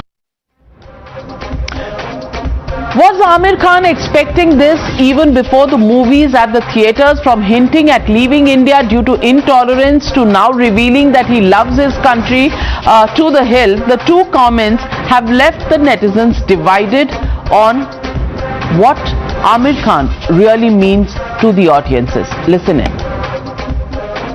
When I sit at home and talk to Kiran, Kiran and I have lived all our lives in India. For the first time, Kiran says, should we move out of India? Now that's a disastrous and very big statement for Kiran to make to me. She fears for her child, she fears for, what the atmosphere around us will be. She feels scared to open the newspapers every day. That does indicate that there is a sense of growing disquiet. अगर मैंने किसी का दिल दुखाया है किसी चीज से तो मुझे उस बात का दुख है और मैं किसी का दिल नहीं दुखाना चाहता हूं और आई थिंक बाकी अगर लोगों को जिनको फिल्म नहीं देखनी है तो मैं उस बात की इज्जत करूंगा क्या कर सकते हैं लेकिन मैं चाहूंगा कि ज्यादा से ज्यादा लोग फिल्म देखें हमने बड़े मेहनत से फिल्म बनाई है और सिर्फ मैं नहीं हूं फिल्म जो बनती है वो सैकड़ों लोगों के मेहनत से बनती है तो I hope people like it Well, many people are linking the lukewarm response to the film on the opening day to the comments made by Aamir Khan 7 years ago. Let me remind you, ladies and gentlemen, it is one of the lowest day one collections of Aamir Khan's movies in the last 13 years. Those backing the film say that since the movie was released on a long weekend, the collection may be just slow to pick up, but the critics say that intolerant India's statement laid the foundation for a debacle for Aamir Khan. Those in support of Aamir Khan say there can be many reasons for a tepid response, but critics feel the film is boycotted because it hurts religious statements. Some say 24 hours is too early to judge a film's popularity. Some say the armed forces have been insulted under the garb of free speech. And that brings me to the legitimate question on the Newshour tonight. Are we reading too much into it, or is Aamir Khan paying the price for his past position on India? That's the question and that's the debate. Coming up on the other side. You're watching the News Hour at 9. Debate number 1 on Times Now. Super Prime Time. Joining me tonight, Rahul Ishwar, activist, joining me live from Trivandrum, Ishkaran Bhandari, advocate in the Supreme Court, Ratan Sharda, author, Majid Haidri, political analyst, Tehseen Poonawala, political analyst, Dr. Suman C. Raman, political analyst. And my first question goes to Mr. Ratan Sharda. Mr. Ratan Sharda, I want to ask you, many films in Bollywood haven't done well in the recent times. Why is, lot of the Janta actually belonging to the right wing ready to jump to the conclusion that this is punishment for Aamir Khan's position on intolerance in India 7 years ago? Do you think the verdict is coming way too soon and maybe just a little wrong? First of all, Navika, I object to the use of the word right wing. Right wing is a very negative connotation. People who objected to Aamir Khan, they objected to Akshay Kumar also. They objected to every picture that showed Hindus and Indians in negative light. So Aamir Khan happens to be at a junction when people are awakening, people are very unhappy. Years of resentment of being shown shabbily in the movies is coming out. I from childhood have seen movies which I said earlier also, where the Padri was always good. Father Anthony never did anything wrong. Rahman Chacha was a wonderful person who laid out a life for others. But Panditji was a joker. He wore a dhoti. He raped people in the temple. It was the most obnoxious kind of person. And these kind of imagery, I'll tell you latest example. Bhool Bhulaiya, a pure entertainment. At the end of the picture, the Pandit with the choti and all tells his wife, "Chalo jaake gomutra peete hai." Was it required? It was not required. Rohit Shetty made movies when all the villains were some caricature of some sadhu, some sant, some guru. And when he made a movie where the villain was a Pakistani Muslim, critics on the TV channel asked him, "Why did you name the person a Muslim?" So this inherent bias against the majority community, which has always welcomed everybody in a very good sense. Look at Sardars, how they are presented. In any situation, they will start saying "Balle Balle" and making obnoxious kind of movements. But in this movie, when a Sardar is shown in a way where when the Indian military, no low IQ person is taken, that movie which was captured from McNamara's Morons of Forrest Gump, how he has caricatured it.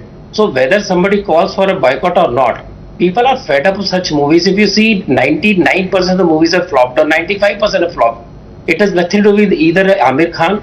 If Aamir Khan could get away with the dangal, despite saying that Modi ji was the prime mover behind the riots, not just intolerance dialogue that he made, it was a deliberate remark. He goes to Turkey when people feel Turkey is our enemy. So all these issues just crop up. Akshay Kumar didn't do anything in Raksha Bandhan. His screenplay writer has made negative comments and he's also feeling the hate. So people basically are fed up with this kind of negativity, with this kind of guilt trip that Hindus are put onto, and this is just a mild reaction. It's a democratic reaction. People may or may not see it. If he had done a good job, people would still see it. So it is also poor quality film. That is a military forces are objecting. That is a people are objecting. So let us understand the larger issue, that no more such movies with poor content, poor acting or bias will run. In this movie, there is a dialogue. मेरी माँ ने कहा जो पूजा करते हैं malaria फैलाते हैं. So these dialogues are they necessary? Do you want to have an objective movie? Have good movies not been made so far? Have they not gone on to super hit? We talk about Lal Singh Chadda. How was Kashmir Files cancelled? Reviews were written without seeing the movie, without watching the movie. It was called a horrible, propaganda film. But Schindler's List is wonderful. So this is our bias. This is our hypocrisy inbuilt in the society, which is being called out. It is nothing against one person. No, are you saying Kashmir File, a similar attempt was made, yet it was a super hit because people supported it, and this one is payback? Are you hinting at that? The flop of this? I am comparing the two movies' approach of the so-called liberals. I am not saying society is doing the payback. It is just the quality of the film. I said that. So if the quality is poor, if you make a caricature of somebody, if you make a caricature of forces, people will respond poorly. As simple as that. Look at his face and look at Aamir Khan's face. Tehseen Poonawala.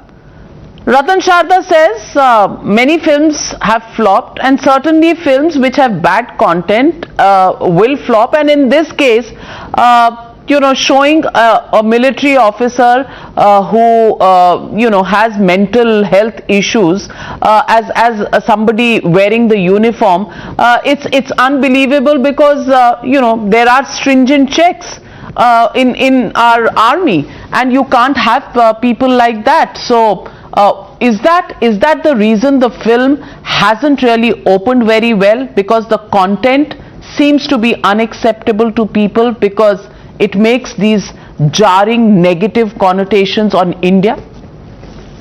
Namaskar Navika ji, thank you for having me in this show. At many levels I disagree with Ratan Chawda ji, but at one level I also converge with him. If you don't like a movie, don't watch it. If you don't like a book, don't read it. If you don't like a news channel, you have the right to change this channel.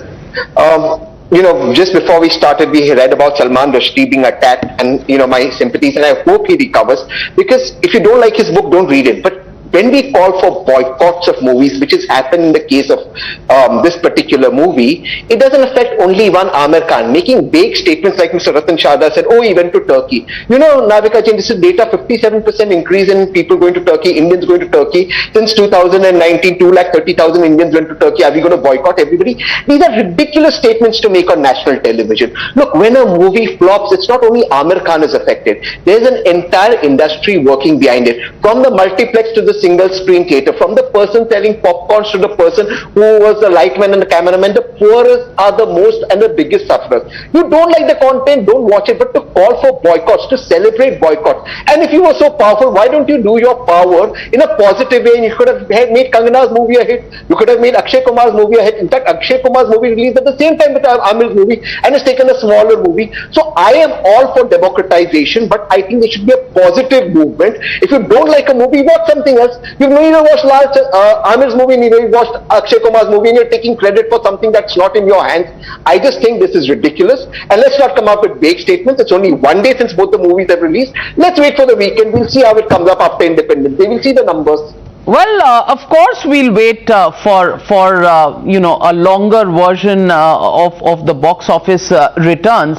But the fact is also, and Ishkaran Bhandari, the fact is also that his other films have got a better opening. Even the worst performing film, which was the Thieves film, Thugs of Hindustan, had a 52 crore opening, and that was a few years ago. Value of money and inflation and everything, if you take into account, 52 crore opening, and that was the kind of failure that film was. And today it's below 12 crore opening for this one.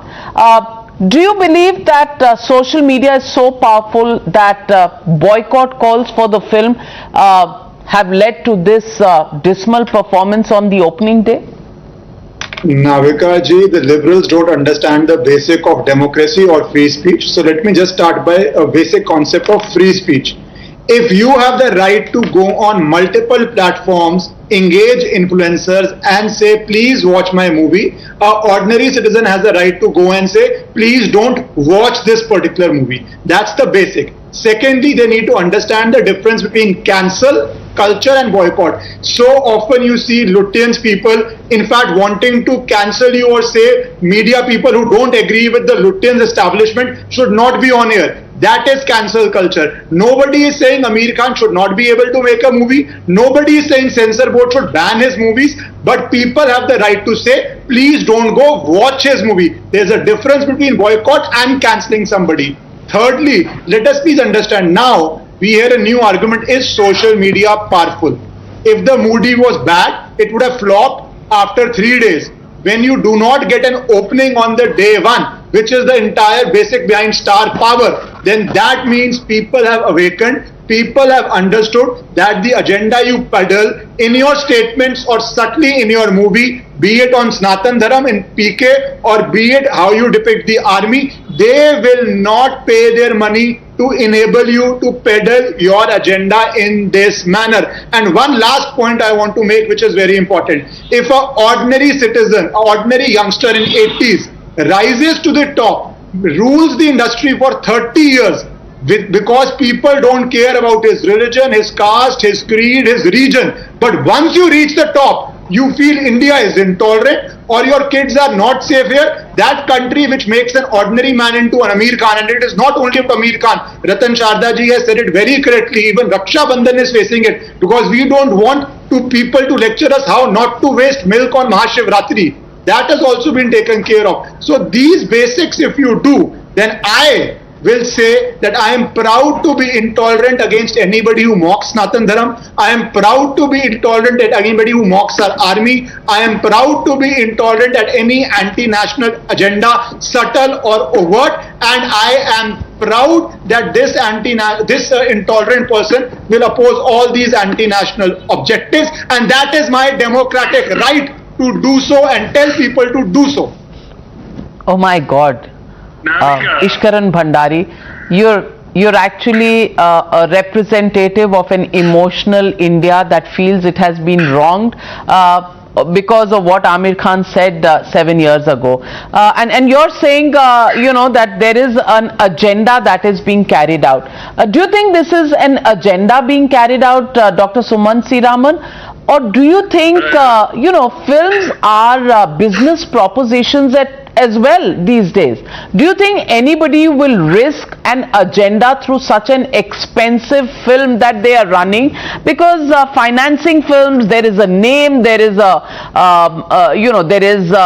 aura attached to Aamir Khan. Do you think he would peddle an agenda? And Bollywood cinema with such huge budgets, will they actually be based on just a political agenda or emotional agenda when there are such big financial propositions? Navika, first of all, I'm amazed. I find it hilarious that Ratan Sharda ji and Mr. Bhandari give themselves so much importance that they think that the movie is doing badly because they and some of the others like them have called for a boycott. I mean, that must be the joke of the decade. The movie runs because of 100 possible reasons. Are you being a little arrogant? Are you being a little arrogant, Dr. Sumant C. Raman? I don't think Aamir Khan would be thinking like you, but on your first sentence there are two hands going up. So let's have a little fast-paced debate. What's your objection, Ishkaran Bhandari, to this one statement made by Dr. Raman? I have spoken one sentence. I have spoken. Because he took my name. No, because you took my name, so I deserve to answer and clarify this. I never said I can make any difference, but people who think ordinary Indians cannot make this difference are suffering from 2014, and they will keep suffering, because an ordinary Indian, when they combine together, they break dynasties, they break ecosystems, they break the strongest of people. You can mock an ordinary citizen, you can do that, but ordinary citizen answers in elections by deciding what to watch, by deciding to make a Kashmir file a monstrous hit, and by deciding to flop your agenda. You can keep mocking ordinary citizens. All right. Sumant C. Raman, make your point. I would like uninterrupted time, Navika. All right. Go ahead, make your point. 30 seconds. Yeah, my point is very simple. Multiple movie reviewers have come out with reviews saying that the movie is ponderous, it is dragging, and it is very slow paced. It does not recreate the magic of Forrest Gump, and so many other reasons have already been put out. So movie runs because the audience likes it. A movie does not run because the audience does not like some aspect of the film. They find it. They find the actors stilted. They may find the direction to be poor. They may find the pace to be poor. Whatever. But to say that, for instance, why did Raksha Bandhan not run? Raksha Bandhan is probably got a lower collection than this. Why did Prithviraj not run? If all those who Mr. Bhandari and Mr. Ratan Sharda feel should be supported as actors because they are true nationalists, even though they may be foreign citizens, they need to be supported. Then why can't they sort of call for people to watch the movies and make those movies run as well? That would be constructive. At least as Desin said, it will help some poor guy who's selling popcorn in the theater, or who's sort of carrying, cleaning the theater screens and so on. And at least the industry, the light boys, those who survive on the film industry will be benefited when a movie runs. So instead of using their energies so negatively and not achieving the objective. Oh my God! Oh my God! So if they say something, they are using their energies negatively, and when people like you were questioning the propaganda film Kashmir Files, you were not wasting your energy negatively. Ratan Sharda wants to rebut you. Ratan Sharda. First of all, Mr. Raman, Mr. Sumant Raman thinking that I am just a useless right-wing guy who speaks illogically didn't listen to my first line of argument. Did you listen, Mr. Sumant? You didn't. I said, despite Aamir Khan's negative statements about Mr. Modi, Dangal still ran. Did I say that? Did you hear that? I said people are very discriminating. Even Akshay Kumar suffers. Anybody who behaves badly or treats the audience poorly suffers. That is what I said. You didn't get that point because you are already decided that Raivina Maroon people, they can speak anything. They have no sense at all. Why do South Indian movies run in North now? Because now you didn't. I didn't disturb you, please. I please. Merely said. I didn't disturb you. Listen. So much importance. South Indian movies run in Hindi heartland. Get people to boycott Mr. Sumant Raman, you are so disturbed. Why are you disturbed? It's not your movie. Come on. You were not. Come on, listen to me. Once when you Why do South Indian movies run in North? Despite propaganda about Dravidism, this, that, why do South movies run more in India now than so-called Bollywood movies? Because they have better content, they are more rooted, they are close to culture, they respect culture. While our cinema keeps on insulting our culture, why did earlier leftist writer movies ran? Did they not insult their society? Did they not question society? They did. But they did it in such a wonderful manner that we respected Kafi Azmi also. We respected wonderful people like Balraj Sahni also. But now the standard has gone to where you only ridicule. Remember Majru? Who jailed Mr. Majru? Your Mr. Nehru. Freedom of speech, freedom for all, freedom of expression. That guy put Majru in jail because he wrote a critical song. That is the difference between so-called right-wing and your liberal class. You cancelled Kashmir Files without seeing it. You gave negative reviews without seeing it. That is my objection. He was not my Mr. Nehru. He was our Mr. Nehru. And don't try to make victim card, okay? Good movies run, same people make money. And he was people the are architect salaried. of modern India. People are salaried. Don't give me all this crap about, sob stories. People who are making the movies, they get salaries.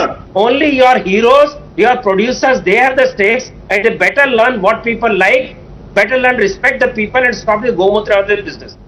Well, let me get in Majid Hydari. Majid Hydari, the point Sumant C. Raman made, he said that, people are giving themselves importance by saying that because they said boycott on social media, suddenly the film hasn't done well. I want to ask you, Kashmir Files and all the propaganda that you associated with the Kashmir Files, Majid Hydari, despite all your best attempts to try and pan the movie was a big hit. And today, movies in Bollywood are turning out to be damp squibs, despite the fact that the same stars were the apple of the audience's eyes till a few years ago. After all these famous people became famous because people loved their films and they were made and turned into superstars. Majid Hydari, the question I'm asking you today, is this film not getting good response because the content is bad, or do you think people are rejecting the film because of their so-called political positions that they've taken in the past? Well, Navika Saiba, I would like to start with a kavita of my own on the same issue. कभी लगान से देश प्रेम सिखाया, कभी आती क्या खंडाला में romance दिखाया. ऑल इज वेल कहने वाले ने कयामत से कयामत तक का एहसास दिलाया. लेकिन आमिर आज परेशान है क्योंकि उसके नाम के आगे खान है, आमिर मुसलमान है. Aamir Khan was admired as the actor par excellence. But today the nation doesn't want to see the actor in him. They want to look at the Muslim in him. Akshay Kumar की फिल्म क्यों नहीं चली? Madam, there is a different story. Let me get a chance. Let me get a fair chance to put my views. Okay, hands are going up. I'm coming to everybody.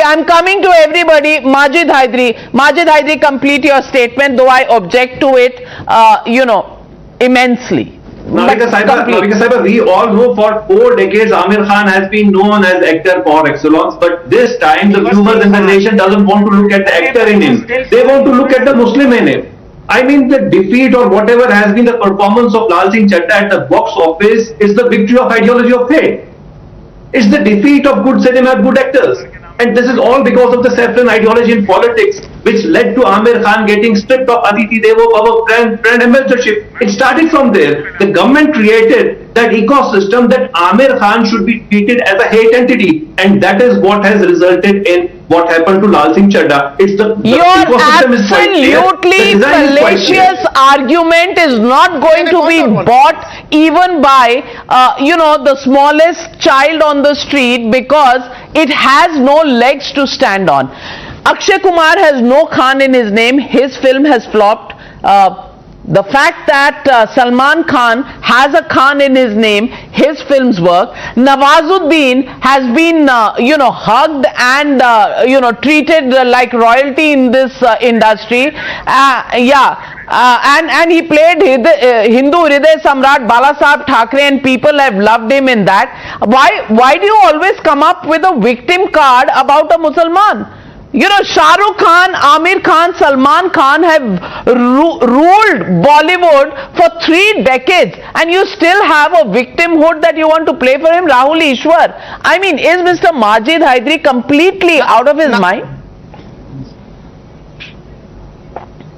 Absolutely. See, Majid Hydari is absolutely out of his mind. We have grown up loving the Khans, especially Aamir Khan, Sarfarosh, Rang De Basandi, Lagan, Mangal Pandey. So many movies we have loved him. But in PK, when there is an offensive picture regarding Mahalakshmi and Sri Krishna saying they are Lapata, as a Hindu I got offended. See, there are many sections of society who are having a love-hate relationship. Please understand that. And like Ratan Shadaji rightly said, what is the charm of South Indian movies? South Indian movies proudly celebrate Hindu culture. They also promote Hindu-Muslim unity. Look at Bahubali 1, look at RRR, look at KGF. You can see a lot of deep-rooted Hindu culture symbolism. At the same point of time, there is Hindu-Muslim unity. But the unfortunate thing about the Bollywood movies is they are either Lutein secular or they end up demeaning Hindu culture and Indian culture. And Aamir Khan at least is engaging. That's a very good thing. Kareena Kapoor was outright dismissive. In logon ke paas bahut time hota hai. This is the kind of arrogant, this is the kind of dismissive attitude our people should not have. We all love our Khans. At the same point of time, it is their responsibility to engage with us. If we have unresolved grievances, it is up to them to solve it. If Aamir Khan doesn't realize the power of social media, why would he apologize? Why would he express regret? So he understands the common man, the common Indian has some unresolved grievances. Still, the biggest hit India ever had was Dangal with nearly 2,000 crore collecting from around the world, including India and China. So we love our Khans, but at the same point of time, they should be culturally sensitive. They being the senior people, they being the public figure, it is up to them to mend the bridges, up to them to create bridges with common Indians who felt offended with this anti-India statement or particular statement that can be perceived as anti-India or some scenes in PK which was offensive. Aamir Khan should reach out, not the other way around. I hope Aamir Khan will reach out more and more. If there are grievances, he should address it, and then only there will be a meaningful relationship. And one more thing, they are stars because of us.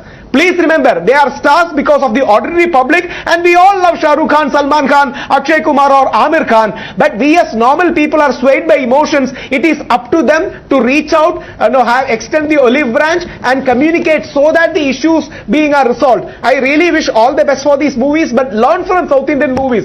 They celebrate Indian culture, they celebrate Hindu-Muslim unity, they are deeply rooted, but unfortunately Bollywood movies have become this fashionable, secular and progressive. That's the reason where they are losing out in the long term. Okay, so Tehseen Poonawalla are Bollywood films facing tough times, and it's not just about Aamir Khan or alone. It's all over. Bollywood films not doing so well, South films doing well because of the culture content in it. Do you believe that? No, it cannot be pinned down to one aspect on why a movie works or it doesn't work. And you know this, Navika ji, more than I know it. But there is so many things that make a movie, and in the end, it's chemistry. So in the end, it clicks or it doesn't click. It's not about one aspect, and this debate has exposed everybody. On the right wing, you have Mr. Ratan Sharda, who claims to claim credit and says, look, this movie flopped because we decided democratically to boycott it.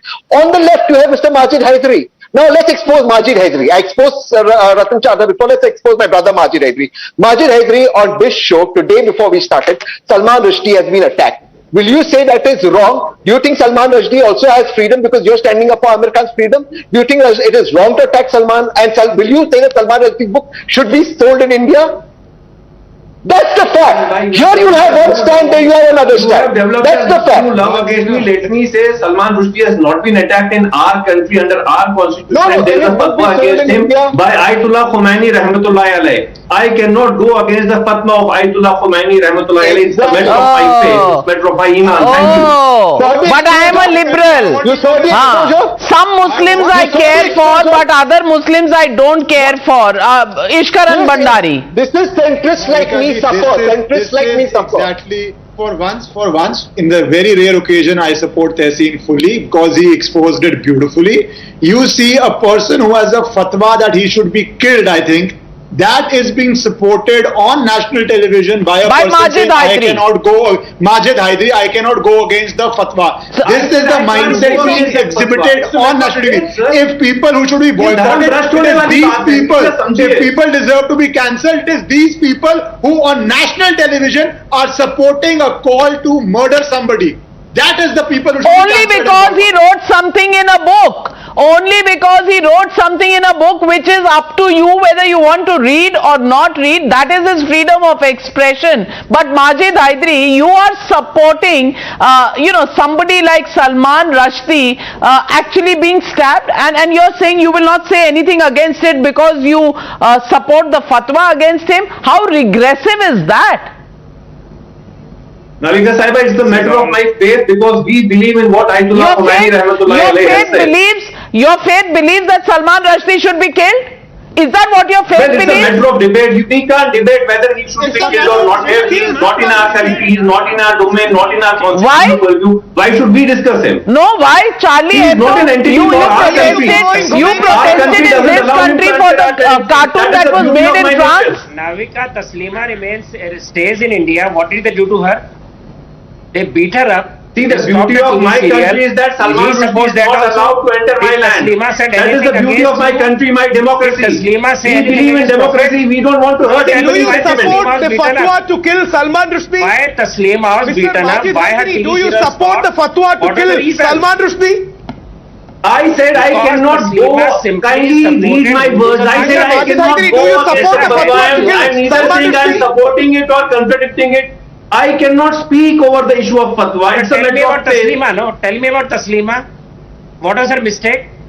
Did she insult Prophet? She just spoke for Hindus of Bangladesh. She was beaten up. Her visa was not allowed to be renewed.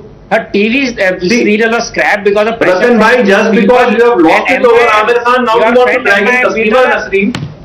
No, what do you mean by lost it? What do you mean by lost it over Aamir Khan? Who is here to make Aamir Khan lose or win? That is when the issue of Aamir Khan is being discussed, Ratan Sharda, he makes it out that Aamir Khan is being shunned by viewers because he's a Muslim, and now he won't stand up for a Muslim. I mean, hypocrisy. Hypocrisy? Yes, Navika Sahiba, I am a liberal secular. Liberal? Is this liberalism? You are not a liberal. Sundar Raman? Sumansi Raman, is this liberal behavior? Navika, let me say that I'm appalled that somebody can actually sit on national television and call for somebody to be killed. I'm sorry, that is simply appalling. The second point is that this issue, as far as Mr. Salman Rushdie is concerned, and one sincerely hopes that he is okay after this brutal attack, but whatever it is, the man wrote something which was deemed offensive, and I think it was in 1989 or something, some 37, more than 35 years ago, and he still faces a threat to his life, is a serious matter for concern. Now, the point, as far as this Aamir Khan film is concerned, if the film didn't run, let's be mature enough to say that the audiences did not like the film for various reasons. Let's not even kid ourselves and believe that we have the power sitting on social media, on Twitter and Facebook, to make a film run, or even better, to make a film not run. And I think that those who believe that they have such powers would be well advised to use those powers constructively. One last point, Navika, last point. I just hope, Suman C. Raman, that when you go home, when you think over, coolly after the show, you'll also believe that all the propaganda that you wrote over Kashmir files actually didn't matter at all. Actually didn't matter at all. So you could have saved your breath even at that time. Well, learning comes late sometimes, but well, the fact is, der aaye, durust aaye. Why is Aamir Khan facing the backlash? Well, we'll have to wait and watch. Will his film pick up over the weekend? The jury is out on that. Thank you very much to my panelists. But before I let you go, a quick update on Salman Rushdie. Salman Rushdie was attacked as he was about to give a lecture. We understand that there is some sort of a wound on his neck, this lecture that he was giving in Western New York, the author who was there has got death threats in the past from Iran in the 1980s. He's been stabbed in the neck and the accused has now been detained by the police. Witnesses recalled a man storm on the stage and began stabbing Rushdie as he was being introduced on stage. The author was taken or fell to the floor and the man was restrained. That is the latest that we're getting right now from New York, from our sources. A stab wound on his neck. We will keep updating you about the health updates coming in from New York over the next couple of hours. Thank you for this story, but on the other side, ladies and gentlemen, tonight I also want to bring to you a story of systematic subversion of crackdown on corruption in Karnataka. Politicians seem to be diluting the fight against corrupt mantris and politicians for the last 6 years. And it's not me who's saying that. The Karnataka High Court has abolished the Anti-Corruption Bureau that was set up 6 years ago by the then Congress government under Siddaramaiah. The High Court, in some scathing observations, said that the Anti-Corruption Bureau directly diluted the functioning of the Lok Ayukta, which in turn shielded corrupt politicians and officers. The court has said that the Anti-Corruption Bureau is unsustainable and malafide. Listen in to how the former Chief Minister shirked the blame today when he was questioned. I respect the decision of the High Court.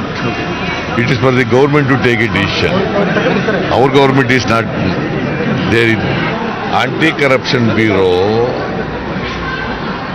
is existing in so many states, not only in Karnataka. In Gujarat also there is an Anti-Corruption Bureau. The circumstances were different when it was constituted. Now the High Court has taken a decision that abolishing the government order. I welcome it. Interestingly, the BJP government too did nothing to change this. That despite promising to abolish the ACB in its poll manifesto in 2017. What's even more shocking is that the Bomai government defended the existence of the Anti-Corruption Bureau before the courts. They said the ACB doesn't disturb Lok Ayukta's powers and wanted the court to dismiss the petition to abolish the body. Their hypocrisy is staring them in the face. This is how the Karnataka Chief Minister responded. ಹೈಕೋರ್ಟ್ನಲ್ಲಿ ACB ಒಂದು ತೀರ್ಮಾನ ಆಗಿದೆ ಮತ್ತು ನಮ್ಮ ಪಕ್ಷದ ಪ್ರಣಾಳಿಕೆ ಆ ಪಕ್ಷದ ಪ್ರಣಾಳಿಕೆಯನ್ನು ಗಮನದಲ್ಲಿಟ್ಟುಕೊಂಡು ಇವತ್ತು ಕ್ಯಾಬಿನೆಟ್ನಲ್ಲಿ ಹಲವಾರು ಸೂಚನೆಗಳನ್ನು ಹೈಕೋರ್ಟ್ ಕೊಟ್ಟಿದೆ. ಆ ಮೂಲ ಪ್ರತಿ ತೆಗೆದುಕೊಂಡು ಅದಕ್ಕೆ ಏನೆಲ್ಲ ಚರ್ಚೆ ಮಾಡೋಕ್ಕೆ ಸಾಧ್ಯತೆ ಇವತ್ತು ಕ್ಯಾಬಿನೆಟ್ನಲ್ಲಿ ಚರ್ಚೆ ಮಾಡ್ತೀವಿ. ಬಟ್ ನಮ್ಮ ಏನು BJPಯ ಪ್ರಣಾಳಿಕೆ ಇದೆ ಅದನ್ನು ಆಧರಿಸಿನೇ ಮುಂದಿನೆಲ್ಲ ನಾವು ಕ್ರಮಗಳನ್ನು ತೆಗೆದುಕೊಳ್ತೀವಿ. You're watching the News Hour at 9. Debate number 2 on Times Now. Super Prime Time. And joining me on the debate, Mr. Mohan Krishna, spokesperson of Karnataka BJP, and Tehseen and Ishkaran continue to be with us. Tehseen Poonawalla, my first question to you.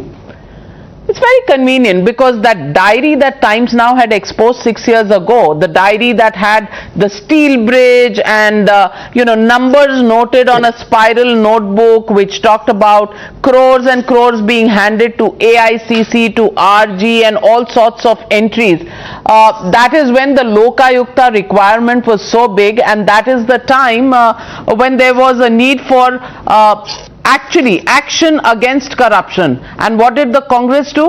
The Lokayukta was made toothless, and an ACB under the control of the Chief Minister was set up so that whatever objections the Lokayukta has, the destruction of evidence would happen by the ACB, and everybody would live happily ever after with the proceeds of crime and a lot of earnings in their banks. So when the Lokayukta had the powers and it indicted the Reddy brothers, they're back in the BJP right now. And are you saying that Mr. Modi's Karnataka BJP is so toothless that I will ask the questions of the BJP to the BJP. Why don't you answer for the Congress party? I am answering it. For the Congress party which set up the ACB, as far as the BJP is concerned, I'll ask them to answer. And they are not coming out smelling of roses either. I'm not. I'm starting my thing with a hypothesis that the Lokayukta actually indicted Reddy brothers who are back in the BJP. Point number 2. The present BJP government promised that they would abolish this ACB. They defended it in court. And you remember Mr. Modi as Chief Minister of Gujarat, you covered him, went to the Supreme Court to abolish the Lokayukta. He went to the Supreme Court where he lost. He then went to a review petition to the Supreme Court. And what powers Mr. Modi give the Lokpal? Therefore, I say the BJP is the Bada Jhoota party. They've defended this Lokayukta in the courts, and now they will come on national television and they say, oh, but we were against the ACB. The proof of the pudding is in the eating. Tell us when you will abolish us and bring it under the Lokayukta. Mr. Mohan Krishna, the Congress party says they are not to blame, you are to blame. And actually the BJP was defending the ACB and asking the courts to dismiss the petition. Navika, I am amused by the answer given by Tehseen Poonawalla. This is the brainchild of Congress and Siddaramaiah in 2014. Lokayukta was brought in by Ramakrishna Hegde in 1984. Today, Siddaramaiah, he was a socialist and today he is a congressman. Look at the hypocrisy of the Congress people today. They are blaming BJP. They are blaming BJP for what? Did we have any strength in that at the time of when you passed the bill for Lokayukta? I mean, lowering the power of the Lokayukta. Oh, don't show your hands, Tehseen. Wait. I'm coming to the point. I'm coming to the point. I'm coming to the point. No. Don't disturb me. Modi went against it to Supreme Court. In 2018, your manifesto, Mr. Mohan Krishna, said you would bring back the Lokayukta, and then you stood in court to say no, the ACB should stay and the PIL should be thrown out of the court. Would you want to explain that? Navika, for your information, we have not stood in the court and said this affidavit was put in 2018 when Congress and JDS government was there. That affidavit only it was there. It is not BJP affidavit. You can go and check that. Sir, could you not? I'm telling you honestly. Let Tehseen understand. You've reversed several policies of the Congress government. Why couldn't you reverse this affidavit? Why couldn't you withdraw it? You didn't want to? Let me answer to you, Navika. Let me answer to you. Please give me a minute. See, the affidavit was put in there. The court dates were not given clearly for us. That is the one thing. Second thing is, as and when the court has given the order, we are welcoming it. And our Chief Minister has said, Mr. Bommai has said, that we are going to implement as per the manifesto promises what we have made. And there is no doubt about it. An iota of doubt is not there with us, and we are going to implement that. Ishkaran Bhandari, is it really the public that has been conned by both the political parties as far as fight against corruption is concerned? Now, because the High Court order is very scathing. It recognizes how, as you showed, Times Now is doing investigations, breaking the news stories, and how a special body is created to dilute the powers of a Lokayukt so that an independent retired judge does not do independent justice. You bring in the mechanism of ACB and the usual Congress fashion, then an affidavit as the BJP member or maybe an advocate who was in the court explains how the affidavit supporting the law is also fine there. And I hope if BJP is going to implement the manifesto promise, then they don't challenge this in Supreme Court. The proof will be in its seating. If they don't challenge this order in the Supreme Court, if they implement this order, then it would show that BJP is serious about restoring the powers of the Lokayukt, transferring all the cases back to the Lokayukt, and then hopefully we will get justice, which Congress clearly tries to thwart. Is your government going to promise the people of Karnataka that this order will not be challenged in the Supreme Court and you will actually strengthen the Lokayukta? Navika, our Chief Minister has already said that it has been discussed and it is going to be discussed in depth as how it has to be implemented. So, Mr. And how well, Mr. Tehsil Poonawalla, then would you want to apologize to the people of Karnataka for carrying forward your corruption agenda through the ACB, being a benign and benevolent overseer? In Karnataka, the BJP is known as the 40% Sarkar. It takes 40% commission from people. People have committed suicide. And the Shetty brothers are back in the BJP. Why don't you answer the question?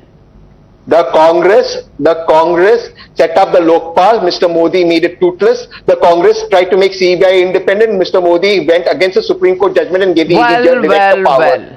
The BJP you will not answer the Karnataka question. You will just do whataboutery, and that is the Congress's stand on corruption, ladies and gentlemen. Well, I won't judge this one. The jury is out and the public will judge what the Congress stands for. I leave it to the people of India, to the people of Karnataka to judge that. Thank you very much to my panelists for joining me on this debate. And thank you, ladies and gentlemen, for watching me on the Newshour. Good night. Be safe.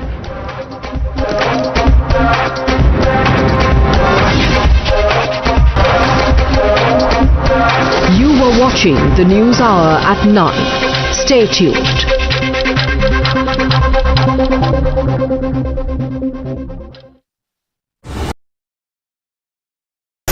For decision makers, for the opinionated, for the unsure, for dinner time debaters, from metro stations to living rooms. We present the facts and help India make a judgment. From stories that shake the nation to opinions that shape them. I delve deep into the biggest news of the day and uncover every fact, every source, and every statement through debate and discussion. Get a 360-degree perspective on every story and get a conclusive closure. Join me, Navika Kumar, on the Newshour at 9, only on Times Now. To commemorate 75 years of Indian independence, PM Modi launched Har Ghar Tiranga campaign. And yes, the campaign is exactly what it sounds like. Under this, the centre aims to see the tricolour hoisted atop more than 20 crore houses across the country. The aim of the campaign is to motivate each and every citizen of the country to bring the Tiranga home and to hoist it to mark Azadi Ka Amrit Mahotsav. Now, in order to make sure that Tiranga is within the reach of each and every citizen of this country, the centre had to make some amendments in the Flag Code 2002.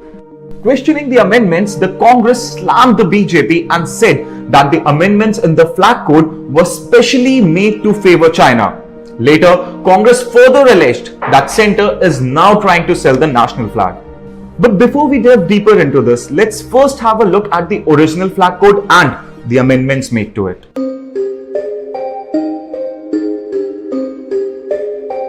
The centre has amended certain rules of the Indian Flag Code 2002 to aid the launch of Har Ghar Tiranga campaign.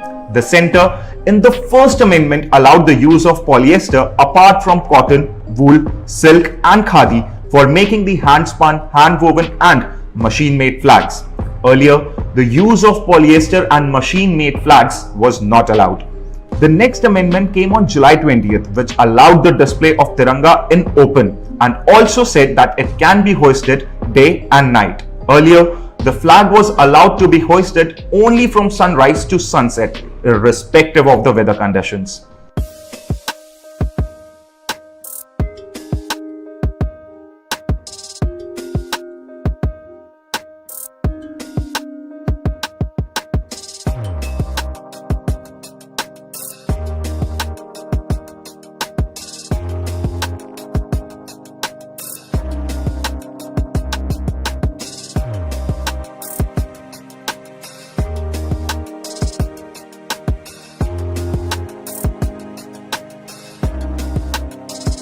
The amendment made by the centre in December 2021, which allowed the use of machine-made and polyester flags, is being widely criticized by the Congress. The Congress accuses BJP of favouring China by allowing the imports of polyester. Besides the opposition, some khadi weavers and some activists have also protested against the amendment brought by the centre in the Flag Code 2002. The Karnataka Khadi Udyog, for instance, has halted its operations and have also demanded a nationwide protest.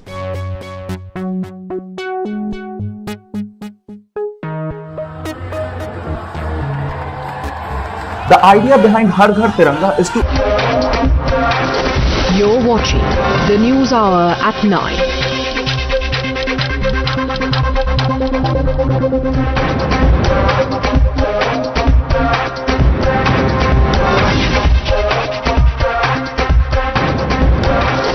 Watching the News Hour at 9. Stay tuned.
Party symbol, flag of Bharatiya Janata Party is also there. But what is more shocking is this particular sticker which has been on the windshield of this car, which says that Vidhayak Vidhan Sabha Sachivalaya, Gadi number 0505. I'm sorry, it's a UP 32HH0001.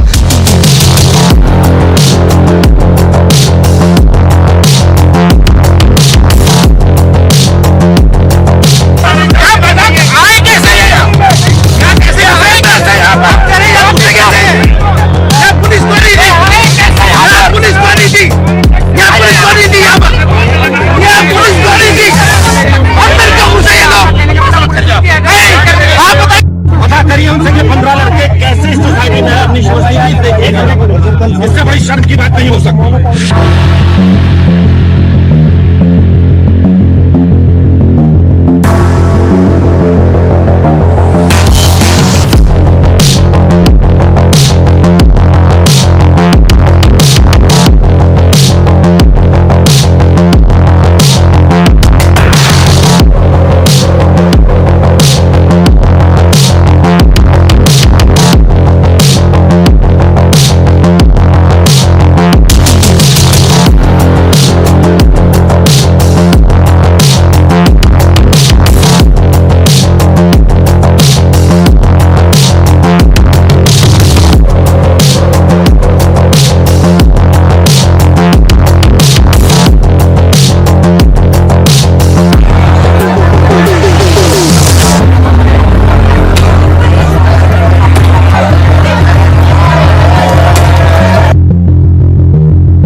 watching the Newshour Agenda, India's most loved primetime show at 10. I'm Padmaja Joshi. The big story today is the boycott call against Aamir Khan's film Lal Singh Chadda. But coming up, also on the Newshour Agenda, we have two of the biggest voices from Karnataka, Minister K. Sudhakar and Karnataka Congress President, both joining us on the indictment that has been made by the Karnataka High Court. Was there an attempt to try and make the Lokayukta toothless? Dr. Sudhakar, DK Shivkumar, both joining us live at 10:25 p.m. Our top story: amid raging debate over free speech, a section of filmgoers in India have decided to boycott Aamir Khan's film Lal Singh Chadda. The film witnessed a shockingly poor opening at the box office, collecting just about 12 crores on the first day. This is just 1/5 of the day one collection of Aamir's last big ticket film, Thugs of Hindustan. There is outrage against the film and the actor, with protests being witnessed in several cities including Varanasi. A lawyer, Vineet Jindal, has even filed a police complaint alleging that the film hurts the sentiments not just of Hindus but also shows the Indian army in poor light. Similarly, the outrage isn't just limited to India. Former England cricketer also took to Twitter and called the film a total disgrace to the Indian armed forces as well as the Sikh community. लाल सिंह चड्ढा के बारे में ये कहना हो कि audience film को सूंघ लेती है, जो बॉलीवुड में आम बात होती है, और ऑडियंस को पता चला कि फिल्म के अंदर एंटरटेनमेंट वैल्यू नहीं है, और इस वजह से लाल सिंह चड्ढा को इतनी अच्छी ओपनिंग नहीं मिली। दूसरी बात ये भी है कि लाल सिंह चड्ढा को एक जो बॉयकॉट का जो माहौल बना हुआ है उसका सामना करना पड़ा, और उस वजह से भी फिल्म के कलेक्शन पर असर पड़ा। लाल सिंह चड्ढा के अंदर कई चीज़ें ऐसी है कि जो ऑडियंस को हजम नहीं होती है। फिल्म में भारतीय सेना का जिस तरह से प्रस्तुतिकरण किया गया हुआ है वो ऑडियंस को हजम नहीं होता। Now, while the boycott call has sparked a debate on free speech all over again, author Salman Rushdie today was attacked on a lecture stage in New York. Rushdie, remember, is the author of Satanic Verses, written in 1998, and his writings led to death threats from Iran in the 1980s. A man today stormed the stage in New York and attacked Rushdie while he was being introduced. The author fell on the ground and the attacker was eventually restrained. But the reason why we bring up both of these issues is because the question we're asking is, on the one hand, you have intolerance where somebody is attacked simply for authoring a book and nobody actually calls up the radicalism which is behind that attack. On the other, a group of people decide to peacefully boycott a film because it hurts their sentiments. Isn't there a glaring dual standard at play here? You're watching the News Hour at 10. Debate number 1 on Times Now. Super Prime Time.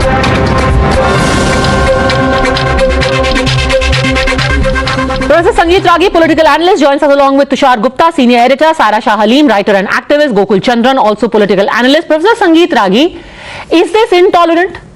Why would you actively go out and ask for the boycott of a film?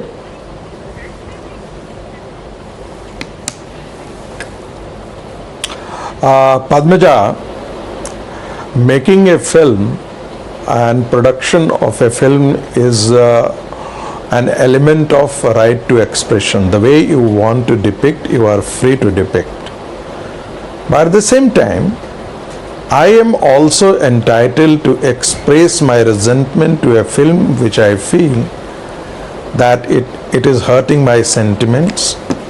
It is intentionally trying to depict our Indian army in poor light. It is intentionally trying to question the wisdom of the Indian army, who doesn't make a distinction between the Indian army, men of Indian army, and the Pakistani terrorists. It is questioning also that how the Indian army mercilessly is acting in Swaran temple or other places. So you are entitled to make film, but at the same time I am also entitled to express my resentment. So let me ask you a counter question. Expression why you said that this is intentional. Yes. Why would Aamir Khan do it intentionally? Why?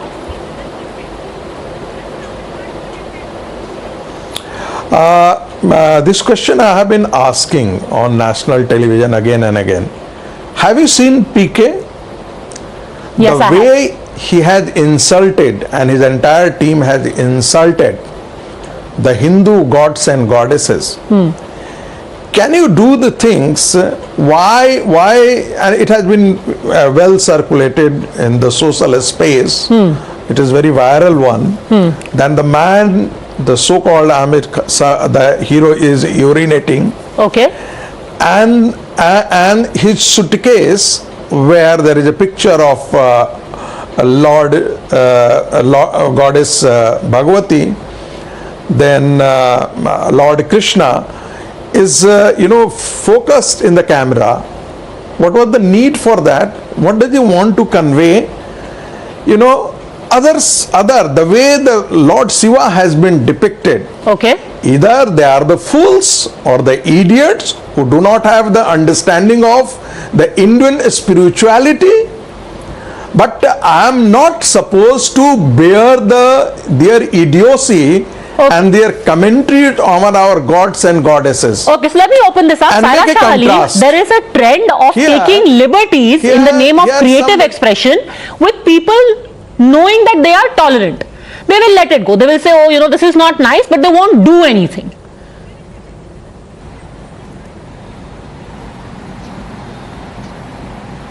Okay, so Padmaja, thank you so much for the question. The very people who are calling for the boycott of Lal Singh Chadda are conveniently forgetting that it's the same Aamir Khan who made patriotic films with this feverish passion. Whether you look at his earlier movies, any of his film, Rang De Basandi or Dangal or whichever film, it had strains of patriotism. So the same people are accusing him of satire in PK. But let me tell you, he was not the director of PK.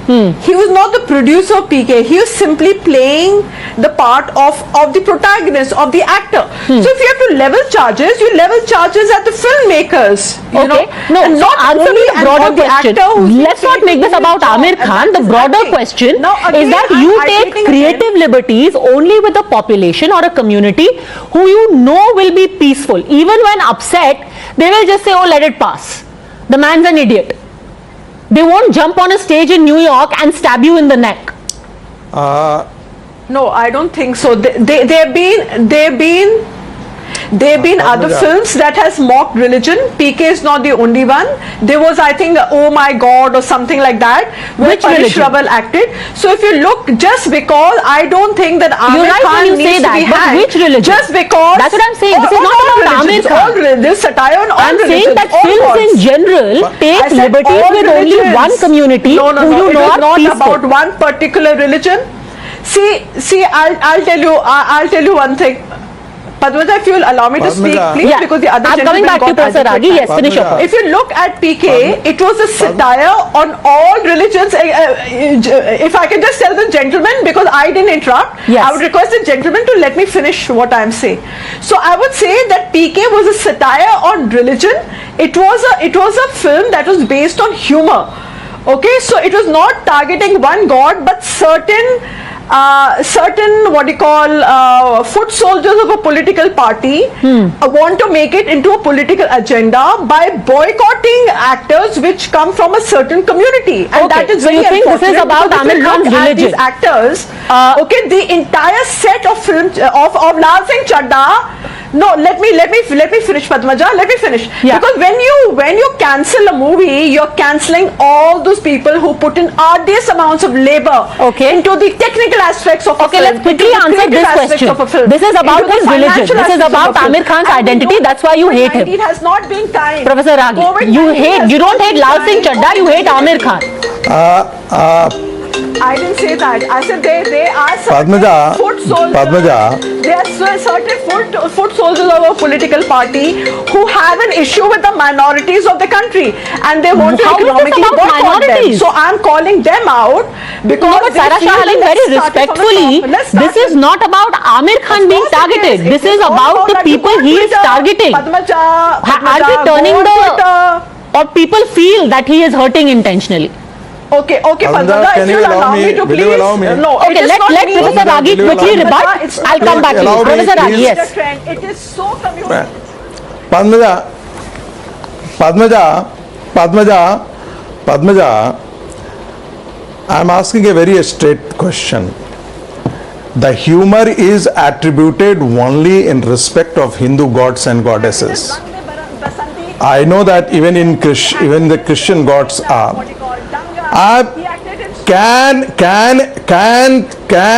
Can these people, those people who always cherish minority, this is the most idiotic concept in the Indian constitution, minority. A minority which has, inflicted partition on the country, please forget about. This is a disease. This is a cancerous disease which is hurting Indian sentiments. Number one. Number two, I'm challenging, can any Muslim leader, can any Muslim artist, including Shahrukh Khan, can make a satire on Islamic characters, including Quran, on Prophet, or any character? Aamir Khan's caliber has to reiterate his love for this country. They don't have guts. They don't have guts. They are cowards. It is very sad. It's a very sad reflection of the times that we are living in. Professor Ragi, can I talk now? I don't want two people talking. No. Padmaja, can you please allow me to talk? Allow me, no, you talked a lot. You talked a lot. In 1980s, you talk, but let me talk. But let her respond to the direct challenge that you've given. Would anyone take similar liberties with anyone else? That's a direct question. Answer, Sarah Shali. Let me respond. Okay, go on. Let me respond. Yeah, so I would request the gentleman to please listen. I'm saying, isn't it very sad knowing Aamir Khan's caliber of work and the body of work in the last 34 years has to go on air and reiterate his love for his country? I am deeply saddened. I am taking it personally, and I'm deeply saddened that why do minorities have to keep proving their patriotism, have to keep on proving their patriotism despite a body of work they will have to prove. Decades behind them. They will have to prove. Aamir Khan must prove. Aamir Khan must prove. He loves his country. Because Aamir Khan said that India is not safe. Which a certain so does it mean that the Pakistan is safe? Does it mean that Afghanistan is safe? Does it mean that the Syria is safe for Aamir Khan? These Islamic countries are safe for Aamir Khan?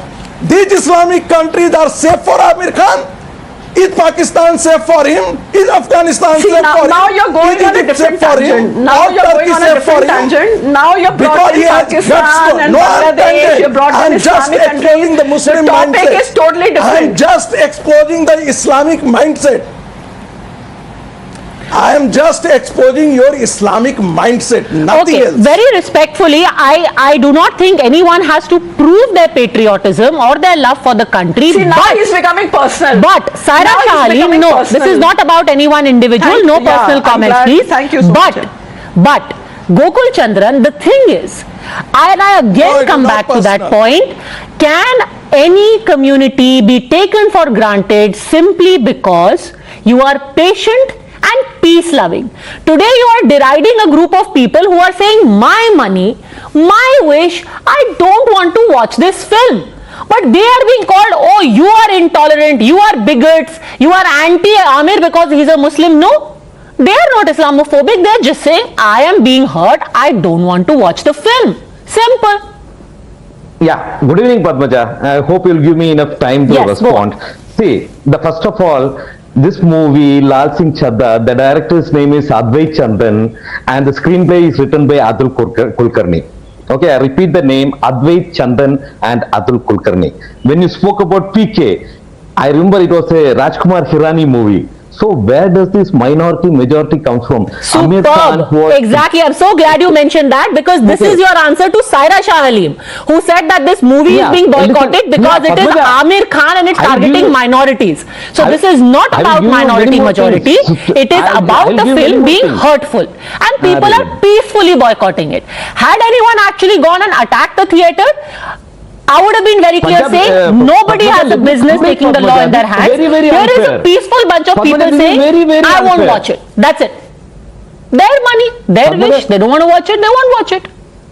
Padmaja, this is very unfair. You are not allowing me to speak. Yes, go on. Padmaja. Finish This is your very, point. very unfair. But I'm glad you pointed out it's got nothing to do with Aamir Khan's religion. Go on, Mr. Chandran. Yeah, let me complete. But then remember one thing, some 10% of Indian idiots and fools calling for a boycott of a movie is not going to work. If the movie is good, Again, the movie I take will exception. run and Why it will is anyone fetch who's crores. calling for a No, boycott a that fool 10% according to are you? some stupid People don't fools have the right to make up their sitting mind. Why are they fools? Making trending hashtags. No, how can you and call they them never fools? watch That is movie in a unfair, theater, sir. and they don't have outcasts to go to a multiplex and watch a movie, and they cannot boycott a movie and make it flop. Sangeet Ragi. Simple. Sangeet Ragi If the movie responding. is good, it is So this going is to run unfair. and See, it this is going to unfair. get Sangeet money. Ragi. Simple.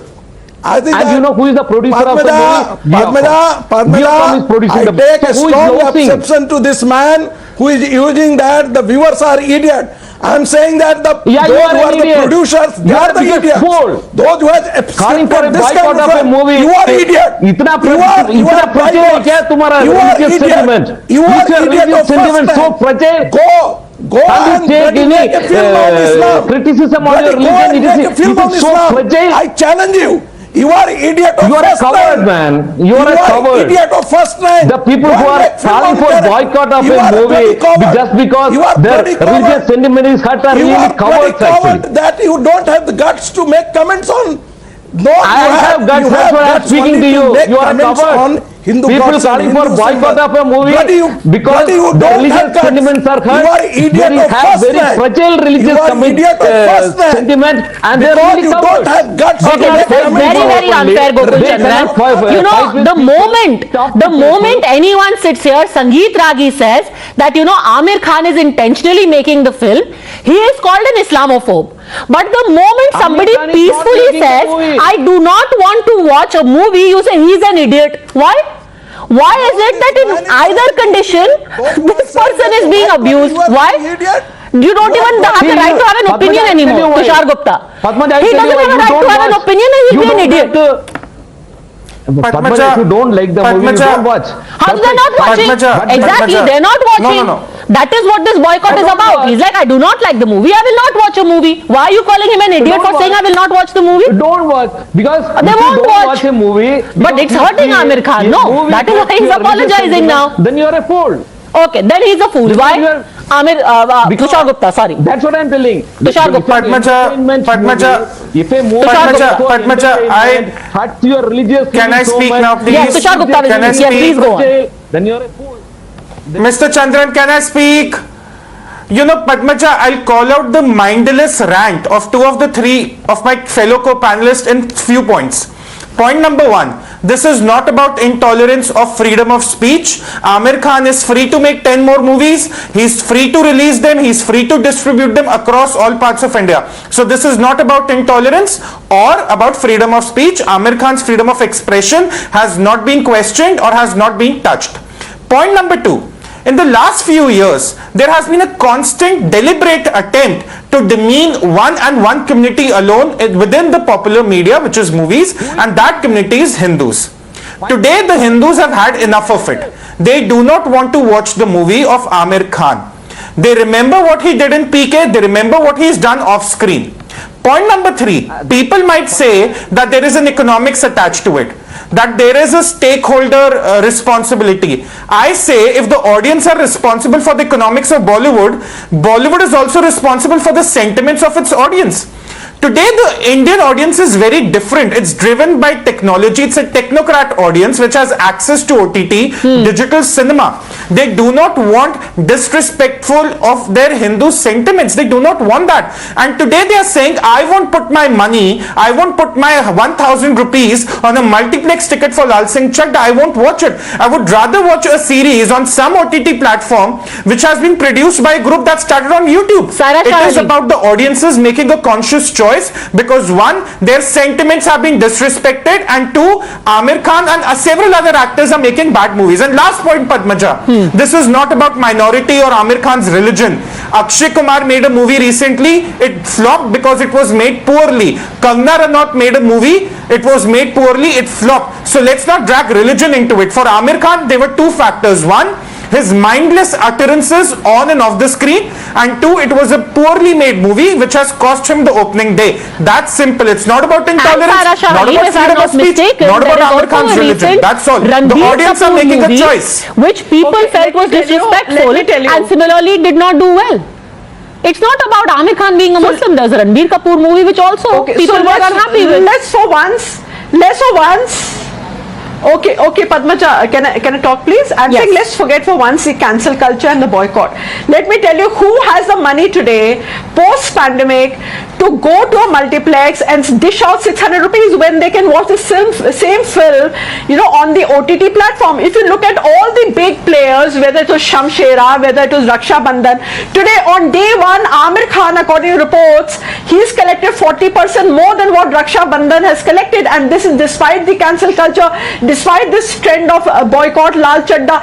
So what does it reflect? It reflects that the economy is in doldrums. The people do not, and they cannot afford to, put aside 500 rupees. Make up your mind. Is Aamir Khan being targeted because he's a Muslim, or the economy is in doldrums? Which one is it? I'm saying. I thought right now Aamir Khan was being hunted for being a Muslim. The economy is in doldrums, and he's also being targeted. No. He is being targeted.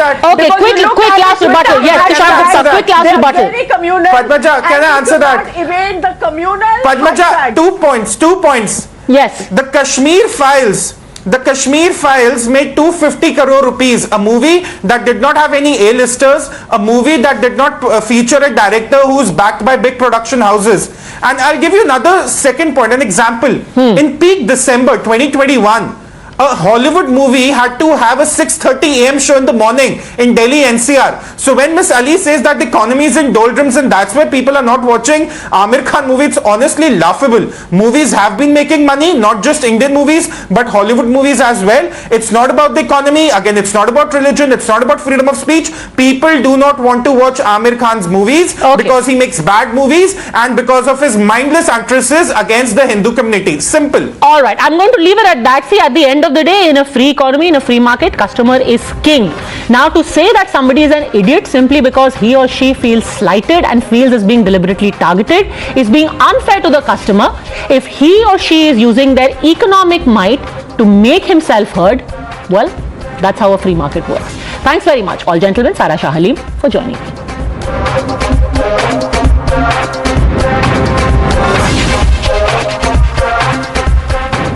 We now bring you the story of systematic subversion of crackdown on corruption in Karnataka. It is not us saying this, it's the Karnataka High Court which blew the lid off how the ACB was set up 6 years back, and it was called a bid to set up a parallel body, but the intention was more insidious, to weaken the Lokayukta. Remember, the Anti-Corruption Bureau was set up by the Congress government, then led by Mr. Siddaramaiah in 2016. The High Court, in scathing observations, said the ACB directly diluted the functioning of the Lokayukta, which in turn shielded corrupt politicians and officers. The court also said the Anti-Corruption Bureau is unsustainable and malified. Today, when we went back to Mr. Siddaramaiah and asked him whether he was trying to make the Lokayukta toothless, here's what he said. I respect the decision of the High Court. It is for the government to take a decision. Our government is not there. Anti-Corruption Bureau is existing in so many states, not only in Karnataka. In Gujarat also, there is an Anti-Corruption Bureau. The circumstances were different when it was constituted. Now, the High Court has taken a decision that abolishing the government order. I welcome it. But the blame runs on both sides because, interestingly, the BJP government also did nothing to change the status quo, that despite promising to abolish the ACB. ಹೈಕೋರ್ಟ್ನಲ್ಲಿ ACB ಒಂದು ತೀರ್ಮಾನ ಆಗಿದೆ ಮತ್ತು ನಮ್ಮ ಪಕ್ಷದ ಪ್ರಣಾಳಿಕೆ ಆ ಪಕ್ಷದ ಪ್ರಣಾಳಿಕೆಯನ್ನು ಗಮನದಲ್ಲಿಟ್ಟುಕೊಂಡು ಇವತ್ತು ಕ್ಯಾಬಿನೆಟ್ನಲ್ಲಿ ಹಲವಾರು ಸೂಚನೆಗಳನ್ನು ಹೈಕೋರ್ಟ್ ಕೊಟ್ಟಿದೆ. ಆ ಮೂಲ ಪ್ರತಿ ತೆಗೆದುಕೊಂಡು ಅದಕ್ಕೆ ಏನೆಲ್ಲ ಚರ್ಚೆ ಮಾಡೋಕ್ಕೆ ಸಾಧ್ಯತೆ ಇವತ್ತು ಕ್ಯಾಬಿನೆಟ್ನಲ್ಲಿ ಚರ್ಚೆ ಮಾಡ್ತೀವಿ. ಬಟ್ ನಮ್ಮ ಏನು BJPಯ ಪ್ರಣಾಳಿಕೆ ಇದೆ ಅದನ್ನು ಆಧರಿಸಿನೇ ಮುಂದಿನೆಲ್ಲ ನಾವು ಕ್ರಮಗಳನ್ನು ತೆಗೆದುಕೊಳ್ಳೋಣ. The News Hour at 10. Debate number 2 on Times Now. Super Prime Time.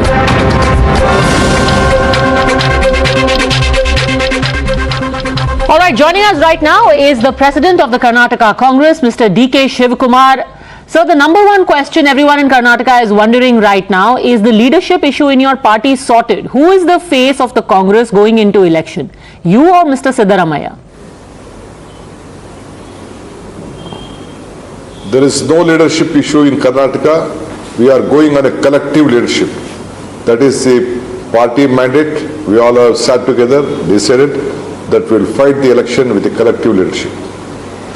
But much was made of the hug between you and Mr. Siddaramaiah, with Mr. Rahul Gandhi mediating on stage, almost nudging the two of you. What was that about? It is just, I think I have not got any symptoms. It was a natural hug which we all wanted to live together, work together, fight together. That is what it is. It is no intervention of any of our leaders on that issue. Because it seemed more like a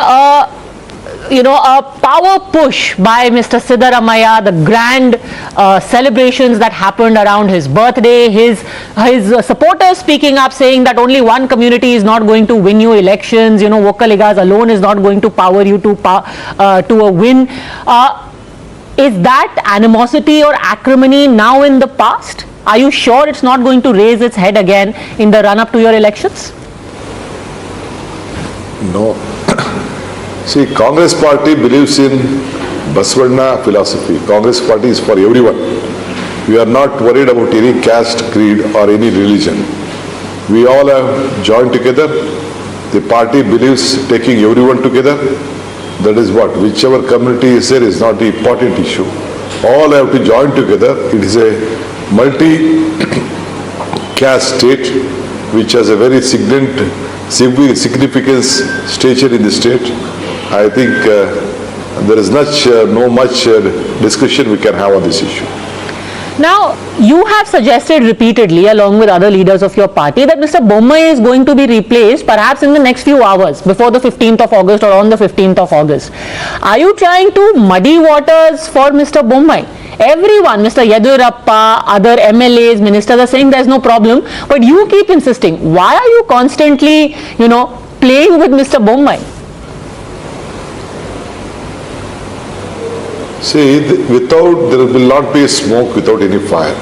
It is their own leaders, party leaders, including many ministers, including the sitting minister, was telling one Mr. Ishwarappa, who was a minister, also said that there will be a change of leadership and one Mr. Nirani will become. Former minister has said yesterday, other minister has said that all political posts for sale. Like that, so many MPs, MLAs have spoken on this issue. That is what, when they came up to this issue, I think a lot of issues has to be discussed.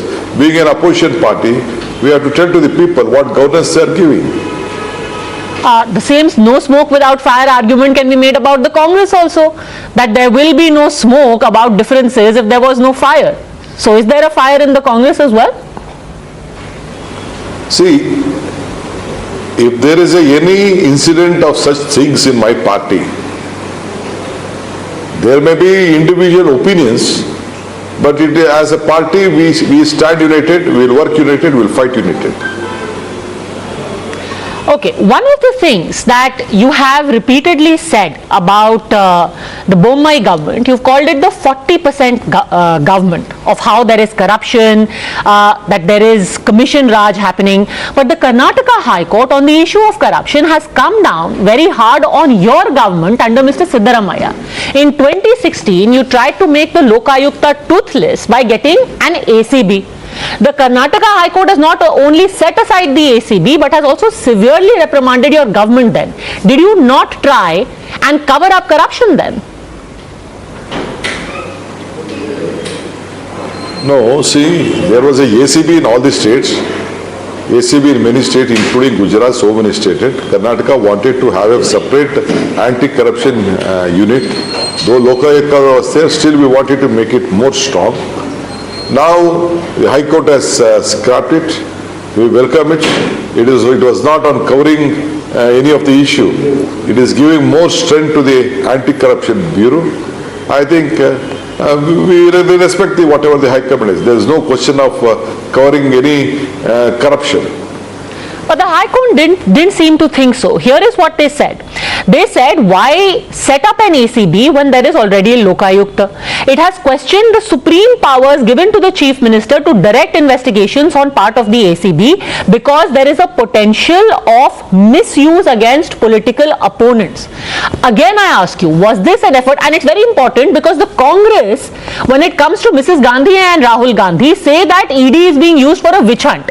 Now the High Court is saying that perhaps you set up the ACB to launch a witch hunt against your opponents. Which one is it? If not to cover up corruption, was the ACB meant to witch hunt your opponents? We have not vindicated even a single case when my government was there. We have not done any such political this one, how BJP is using their offices.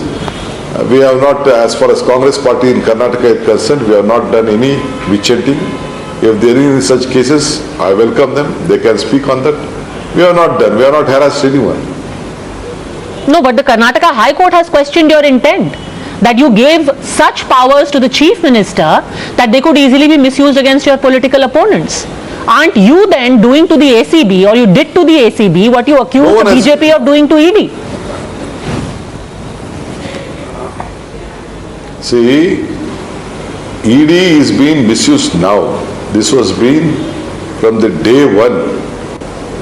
Then lot of discussion has been taken, deliberated in the assembly. Even the BJP at that point of time also agreed on the formation of the BJP and on the ACB, and we formed it. And a lot of cases were being registered against various corrupt officers. Many people has to go to jail. You know how serious corruption, as rightly you said earlier on this 40% commission, it was a registered union headed by Mr. Kempanna, who wrote to the Prime Minister. He himself has said, a sitting MLC and so many other legislators already said that there is a corruption. Even a Mat Swamiji said that 30% commission, even we have to pay. All this led to see that this is the most corrupt state of the country. Okay, so if you want to fight on an anti-corruption plank, fair enough. But when the same anti-corruption activity takes place in Delhi and Mrs. Gandhi and Rahul Gandhi are called for questioning, why do you as a party oppose it? Sir, you held out that march on the day that Mr. Gandhi and Mrs. Gandhi were called for questioning. Why? You should support the anti-corruption initiative. See, there is no corruption here. It is you all know the history of this National Herald or AGL. This is a very paper issue. It is a newspaper issue formed by our leaders. That legacy has been taken over. Who were the Congress party? Narsimha was there. Mr. Kesriji was there. They were heading this. Now it is there. There is no corruption or no money laundering taken place. It is purely a political witch hunting which has been going on our leaders. That is why we said that earlier also the income tax had said that there is no money laundering case. Where is money laundering here? Whether they have declared that the property belongs to them. No leader has declared that the property belongs to them in their affidavits. This is just to harass them. If you harass the leaders, all others can be harassed. This is an issue which they are trying to. We will face it. With the law of the land will protect us. Okay. You are going to launch a massive yatra across the state to kick off your election campaign. What is going to be the top two issues that you are going to take to the people? I'm assuming corruption is one because you mentioned the 40% government. What is the other? Top two issues. The Yatra is the freedom march. This is a freedom march. This is a non-political march. We want the younger generation to know the contribution of our forefathers to this country. So this is one of the biggest march we are taking. It is a non-political issue. But since you mentioned the freedom march, The tricolour seems to be the overarching theme of this march. Already the centre has started the Azadi Ka Amrit Mahotsav celebrations, Tiranga March, where by the way your party did not participate. When it was kicked off in Delhi, it was a multi-party event. Everyone was invited. Your party did not participate. Is this a competition about who is appropriating Tiranga? Competitive patriotism? No, this is before what they say. We decided 600 leaders of this country joined in Rajasthan, in Udaipur. We discussed on this. This is our legacy. The freedom movement is our legacy, which our leaders have given us. They make strength to this country. Either it is a national flag or a national anthem or the constitution or the independence. It is set. So Congress party is leading this in this. Let BJP also try to do whatever they want. Let the government want it. We don't want it to interfere there. But as a Congress party, they are not trying to take everyone together. But still we want everyone to be a part of this great movement. But Tiranga Yatra is for everyone. Tiranga Yatra is not of the BJP. It is of the government of India. It is for India. Why would you not want to participate in the Tiranga Yatra or Azadi Ka Amrit Mahotsav? We are not questioning. Our party leaders are also taking everyone together. We are not trying to sell any flags ourselves. We are doing it on our own. I don't know why government has taken this decision to sell the flags. Okay. Finally, I want to ask 25 rupees, they could have just distributed to all common men. Okay, finally I want to ask you, because when you will be taking out this yatra, you will also be going through coastal Karnataka, which at this point is seeing a very surcharged atmosphere. We have most recently had a murder which is now being investigated by the NIA. Growing calls for a ban on the PFI. Will you as a party in the election support a ban on the PFI? And do you believe it to be a terrorist organization? Let the ruling government take a decision. We don't want to interfere with it. They will look at it. We don't want to involve with them. We want peace in the state. Whoever is guilty of it, whoever is committing crime, they should be punished. Let the law of this land take its own course. We don't want to interfere with it. Let us not comment on it. We will leave freely to the government. They are in power. They can use their mighty power, and let us give us peace to the state and the country. But what do you believe about the PFI? Is it a terrorist organization? I don't want to comment on that. The more information they have than us. All right. On that note, thank you very much, Mr. D.K. Shivkumar, and Independence Day greetings to you as well. Thank you very much for speaking to us. All right, joining us now on the show, we have Minister for Health and Family Welfare in the Government of Karnataka, Dr. Sudhakar K. Thanks very much, sir, for speaking to us.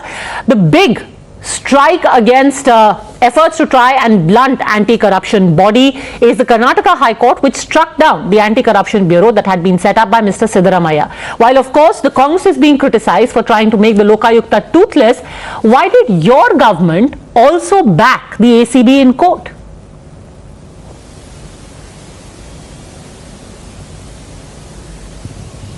See, first of all, you should know that our government, our party in principle, by 2018 in the manifesto, we have said that we will abolish ACB and we will bring back Lokayukta. There is no going back on that. But in 2014, when Congress regime was there, in Karnataka, it is Mr. Siddaramaiah, then the Chief Minister, who abolished, who really diluted the powers of Lokayukta. He took away all the powers and he created what is called as ACB, which is directly reporting to the Chief Minister. So he allowed this agency to just work under his leadership to suit his requirements, that is the government's requirements, to safeguard his leaders and other people in the cabinet who were involved in rampant corruption.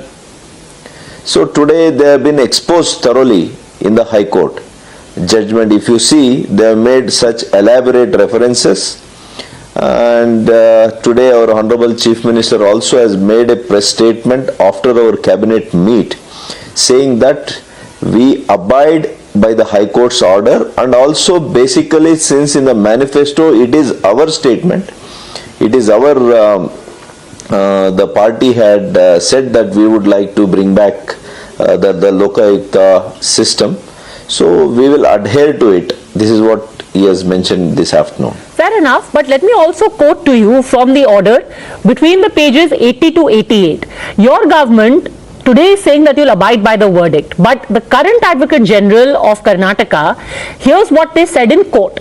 The petitioner has no locus, the ACB has not diluted the Lokayukta, and the ACB does not disturb the powers of the Lokayukta. Your government pretty much also defended the Anti-Corruption Bureau in court. Since last 7 years, more than 7 years, there is a system in place. So our Advocate General, in his wisdom, also in discussion with the Law Minister, must have made some references. But we are sure that our Honorable Chief Minister has made a categorical statement standing by the manifesto assurance that we have given as a party, as a political party. So we will abide by the manifesto and also the High Court order. We will try to honor the judgment of the High Court. Let me now turn the focus to this entire politics of corruption which is being done in Karnataka. The Congress is saying that Mr. Bommai is going to go in the next 24 hours, if they are to be believed, because the tag of 40% government is haunting you. Is Mr. Bommai going to be removed on the 15th of August? See, basically the Congress party in Karnataka has become really notorious, and they are vulnerable. They would like to, they want to just put the blame on the government, and somehow they want to come back to power in 2023. Their leadership, they are at loggerheads with each other, KPCC president and CLP leader. Similarly, there are other leaders who are aspiring to be the next chief minister, where there is chief minister's chair is not, CM's chair is still not vacant in Karnataka. And our honorable chief minister, after assuming the office, has displayed his administrative capabilities. He is one of the finest administrators. He has started implementing all the national government's programs very effectively in all the departments. He has touched upon the lives of every segment, every strata of the society, right from education to healthcare, infrastructure, women empowerment. These are the broad, and irrigation. And there are so many national programs also in which in the mission mode we are trying to implement in Karnataka. He has become so popular today. The people of Karnataka call him as a common man chief minister, who is very simple but high in thinking, very visionary leader. So the Congress is in the doldrums. They would like to put a spoke in the kind of journey that our government and our party is going ahead with. So they are trying to create confusion amongst the people, saying that there will be another change of the chief minister. They are trying to create confusion to offset their own divide. But sorry to interrupt you, just an interjection. There are repeated visits by Mr. Bommai to Delhi. There are leaders of the BJP from the centre who come to Karnataka. Why this repeated consultation if there is no problem? No. Honorable Chief Minister has to visit Delhi because our union government is in Delhi. If there are so many national programs that is going on in Karnataka, he need to ensure that a proper mechanism is there, and he has to be in contact with the ministries of the respective departments. And this is quite natural and normal in my opinion. Like all the chief ministers have visited Delhi in the past, and he has continued the tradition. There is nothing political about it. And as a chief minister, when he visits Delhi, he will take time out to meet some of our leaders, which is not uncommon. It is quite common. Now and natural. The double issue that you have, one, and, corruption. When it comes to our Honorable Prime Minister coming to Karnataka, Honorable Prime Minister coming to Karnataka on the International Yoga Day, selecting Mysore itself speaks that he trusts this Chief Minister, he trusts the government. He has said openly that Bommaiji is doing good, and our Amit Shah ji, who is our Home Minister, he has also in the public, he said, we will go to the election under the leadership of Mr. Bommai. Then where is the confusion? Our General Secretary in charge, Mr. Arun Singh, even today had his press brief in Delhi. He has reiterated. Who else needs to, and who are Congress leaders to comment on our leadership? They have no locus standi, they have no information, there is no rationale behind their allegation. It is just to completely shift the focus of the people, because they are now witnessing what real governance is. So they would like to change the minds of the people by creating this kind of a confusion. Thanks very much, Dr. Sudhakar, for having spoken to us. Thank you very much for watching.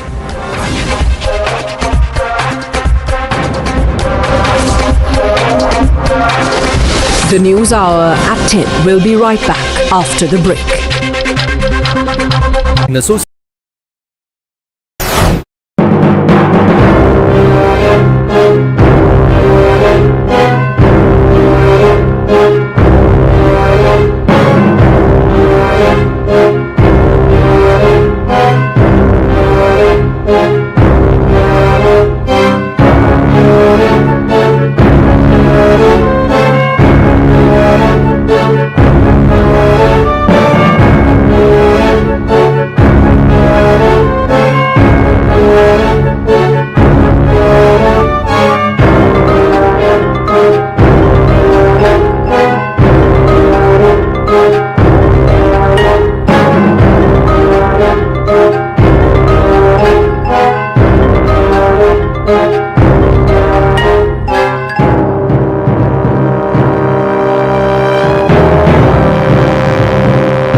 News Hour at 10.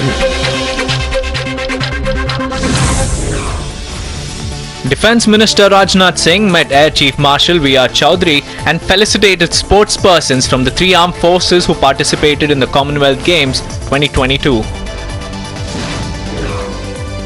Lieutenant Governor Manoj Sinha flags off Tiranga Shikhara rally, which was held at Dal Lake in Srinagar under Har Ghar Tiranga campaign. The event was organised by the Youth Services and Sports Department of the Union Territory. IMD issued orange alert for Mumbai and Thane as intense to very intense rain has been predicted at isolated places in the region. Meanwhile, the Regional Meteorological Centre's forecast indicates moderate to heavy rain for the maximum city. As the country continues to record an average of more than 15,000 COVID cases on a daily basis, the centre has asked states to ensure there are no large gatherings for Independence Day celebrations and everyone follows COVID protocols. Madhya Pradesh police has taken cognizance of the video. Sartan se juda slogans were raised during a Muharram procession and promised action against those involved. A case has been registered against 25 individuals. The News Hour at 10 will be right back after the break.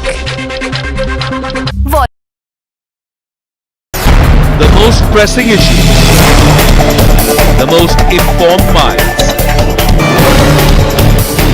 free and fair exchange. Converse India with Rahul Shivshankar. There will have to be bilateral agreement with whoever we want. There's too much of politics involved for there to be a regional trade agreement in South Asia.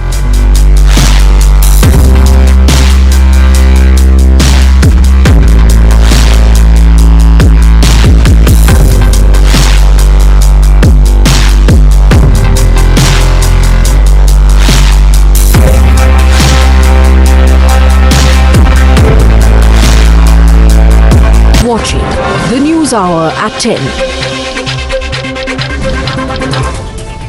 People in Mangaluru expressed their anguish over the apathy of not filling potholes in the city.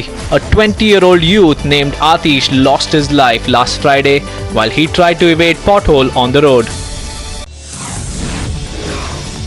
PDP leader Wahid Para's supplementary charge sheet filed by Counter-Intelligence Unit of J&K Police has been accessed. Para has been accused of having links with terrorists and overground workers. Former Minister and Kerala MLA KT Jalil sparked a controversy over his Facebook post on Kashmir, calling the part of Kashmir annexed by Pakistan as Azad Kashmir. Confirmed monkeypox cases in the United States have exceeded the mark of 10,000. A total of 10,392 cases have been confirmed so far. For the first time, over 1,000 monkeypox infections were reported in a single day.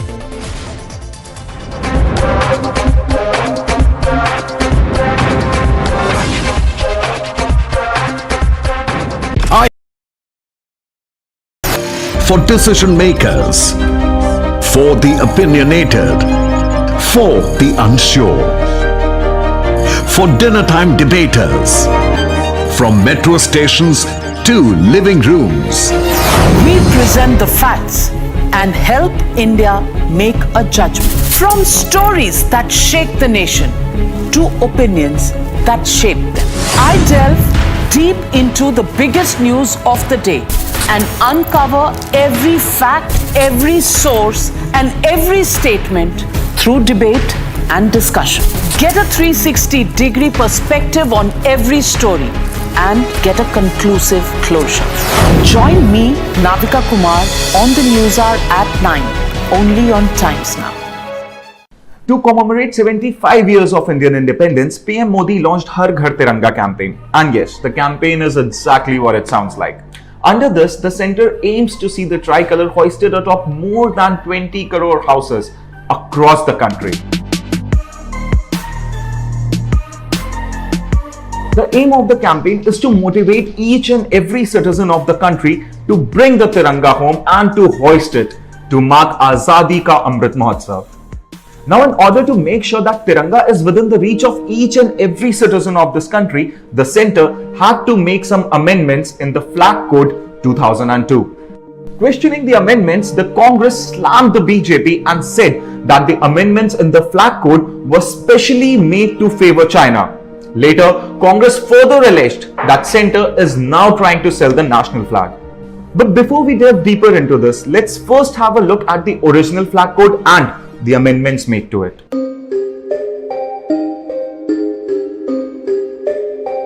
The centre has amended certain rules of the Indian Flag Code 2002 to aid the launch of Har Ghar Tiranga campaign. The centre, in the first amendment, allowed the use of polyester apart from cotton, wool, silk and khadi for making the hand-spun, hand-woven and machine-made flags. Earlier, the use of polyester and machine-made flags was not allowed. The next amendment came on July 20th, which allowed the display of Tiranga in open and also said that it can be hoisted day and night. Earlier, the flag was allowed to be hoisted only from sunrise to sunset, irrespective of the weather conditions.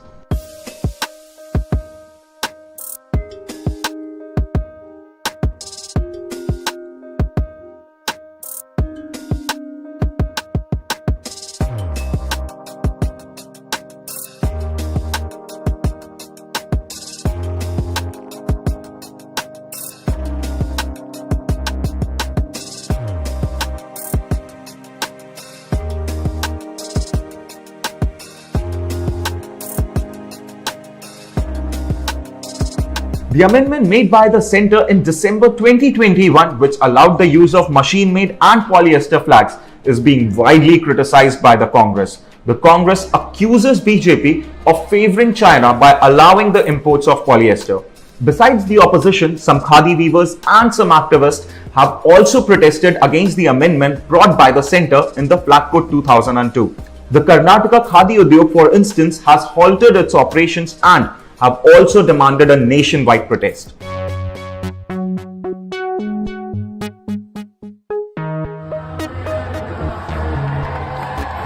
The idea behind Har Ghar Tiranga is to invoke the feeling of patriotism in the hearts of the people and to promote awareness about the national flag. The centre believes that by bringing the national flag home collectively, it will become symbolic of not only an act of personal connection to the Tiranga, but also an embodiment of our commitment to nation building. Even though the opposition has criticized Har Ghar Tiranga campaign to the core, the BJP on the other hand has stuck to its nationalism agenda. While a political slugfest ensued over the use of Tiranga, the people of the country are dipped in patriotic fervour to celebrate the day. Even as the campaign gets criticized, the idea and the main aim of the centre behind this campaign was to instill the patriotism in each and every citizen. And perhaps BJP did succeed in doing that. In August last year, Taliban seized to power. They promised they have changed. They called themselves the Taliban 2.0. But what has changed? I'm being joined by a very renowned human rights activist, Zarifa Ghaffari. Thank you for speaking to Times Now, Zarifa. You're most welcome. Thank you so much for giving me this opportunity. Zarifa, let me begin by asking, Taliban called themselves the Taliban 2.0. How far do you see that the Taliban has changed? I'm really curious to know about it, that whom they promise that they will change. Because if they exactly promise that they will be changed and someone got this promise from them, so that person needs to, or that team or that country or whoever it is, they need to come up nowadays and answer all the questions. So that's so clear. We knew from that starting that they will not change and they will never get that, because it's not just a war. It's not just terror. It's an ideology which they are carrying it, the same from that starting of their presence in Afghanistan. After the fall of Mujahideen, after the retook of Kabul by power in 90s, they had the same thing. They were the same people, and the same thing was happening that time as well. They was promising women rights and education and everything of women time to time, but it was just a promise, and all during the 7 or 6 years of their time, their governance in Afghanistan, they never agreed on what they promised. So Zarifa, how do you describe the condition of women and young girls in the country right now? In a country where women are able or allowed, not able, but are allowed legally and unsocial wise to sell their body parts, to sell their children, to sell their household, to sell their dreams, hopes, everything, but not able to study or work and earn some money legally and with honor to feed their family. So definitely that could be the worst happening to women. Nowadays, Afghanistan is the only one country around the world where girl child is not able to go to school, especially for secondary and higher education. So it shows clearly that how women are surviving life in a country where just your gender becomes a crime to stop you from all humanitarian rights. So definitely living in that country will cost you not only your life, but your dignity.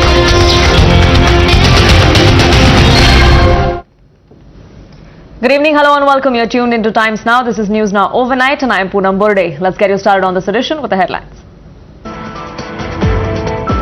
Controversial author Salman Rushdie stabbed in the neck right before he was to deliver a speech in New York. Accused now detained. Lukewarm response to Lal Singh Chadda divides India. Critics say Aamir paying the price for insult to Hindus in the army. Army backers blame the long weekend. Man arrested for trying to kill suspended BJP leader Nupur Sharma. Nadeem confesses to a hit job for Pakistan's Jaish-e-Mohammed. No takers for Pakistan's dirty tricks despite multiple cowardly attacks on civilians and our forces from Jammu to Kashmir to the Ladakh. Citizens turn out to rally for the tricolour. Under Siddaramaiah, Karnataka compromised corruption fight. High Court blows the lid, says ACB created to shield the corrupt. State defense by Anti-Corruption Bureau not abolished despite pre-poll promise. State says body does not dilute the Lokayukta. Former Kerala Minister and close aide of Pinarayi Vijayan turns apologist for Pakistan, parrots Azad Kashmir lie. Left will not condemn. From Kerala to Karnataka, potholes expose civic apathy. Mud water baths in Malappuram and Potholes Se Azadi campaign in Mangaluru echo. Instagram influencer put on no-fly list for 15 days for smoking inside a SpiceJet flight. Bobby Kataria says the video was part of a shoot in Dubai. Her maiden CWG gold brings pride to India and tears to one of our greatest champs. PV Sindhu speaks exclusively to Times Now.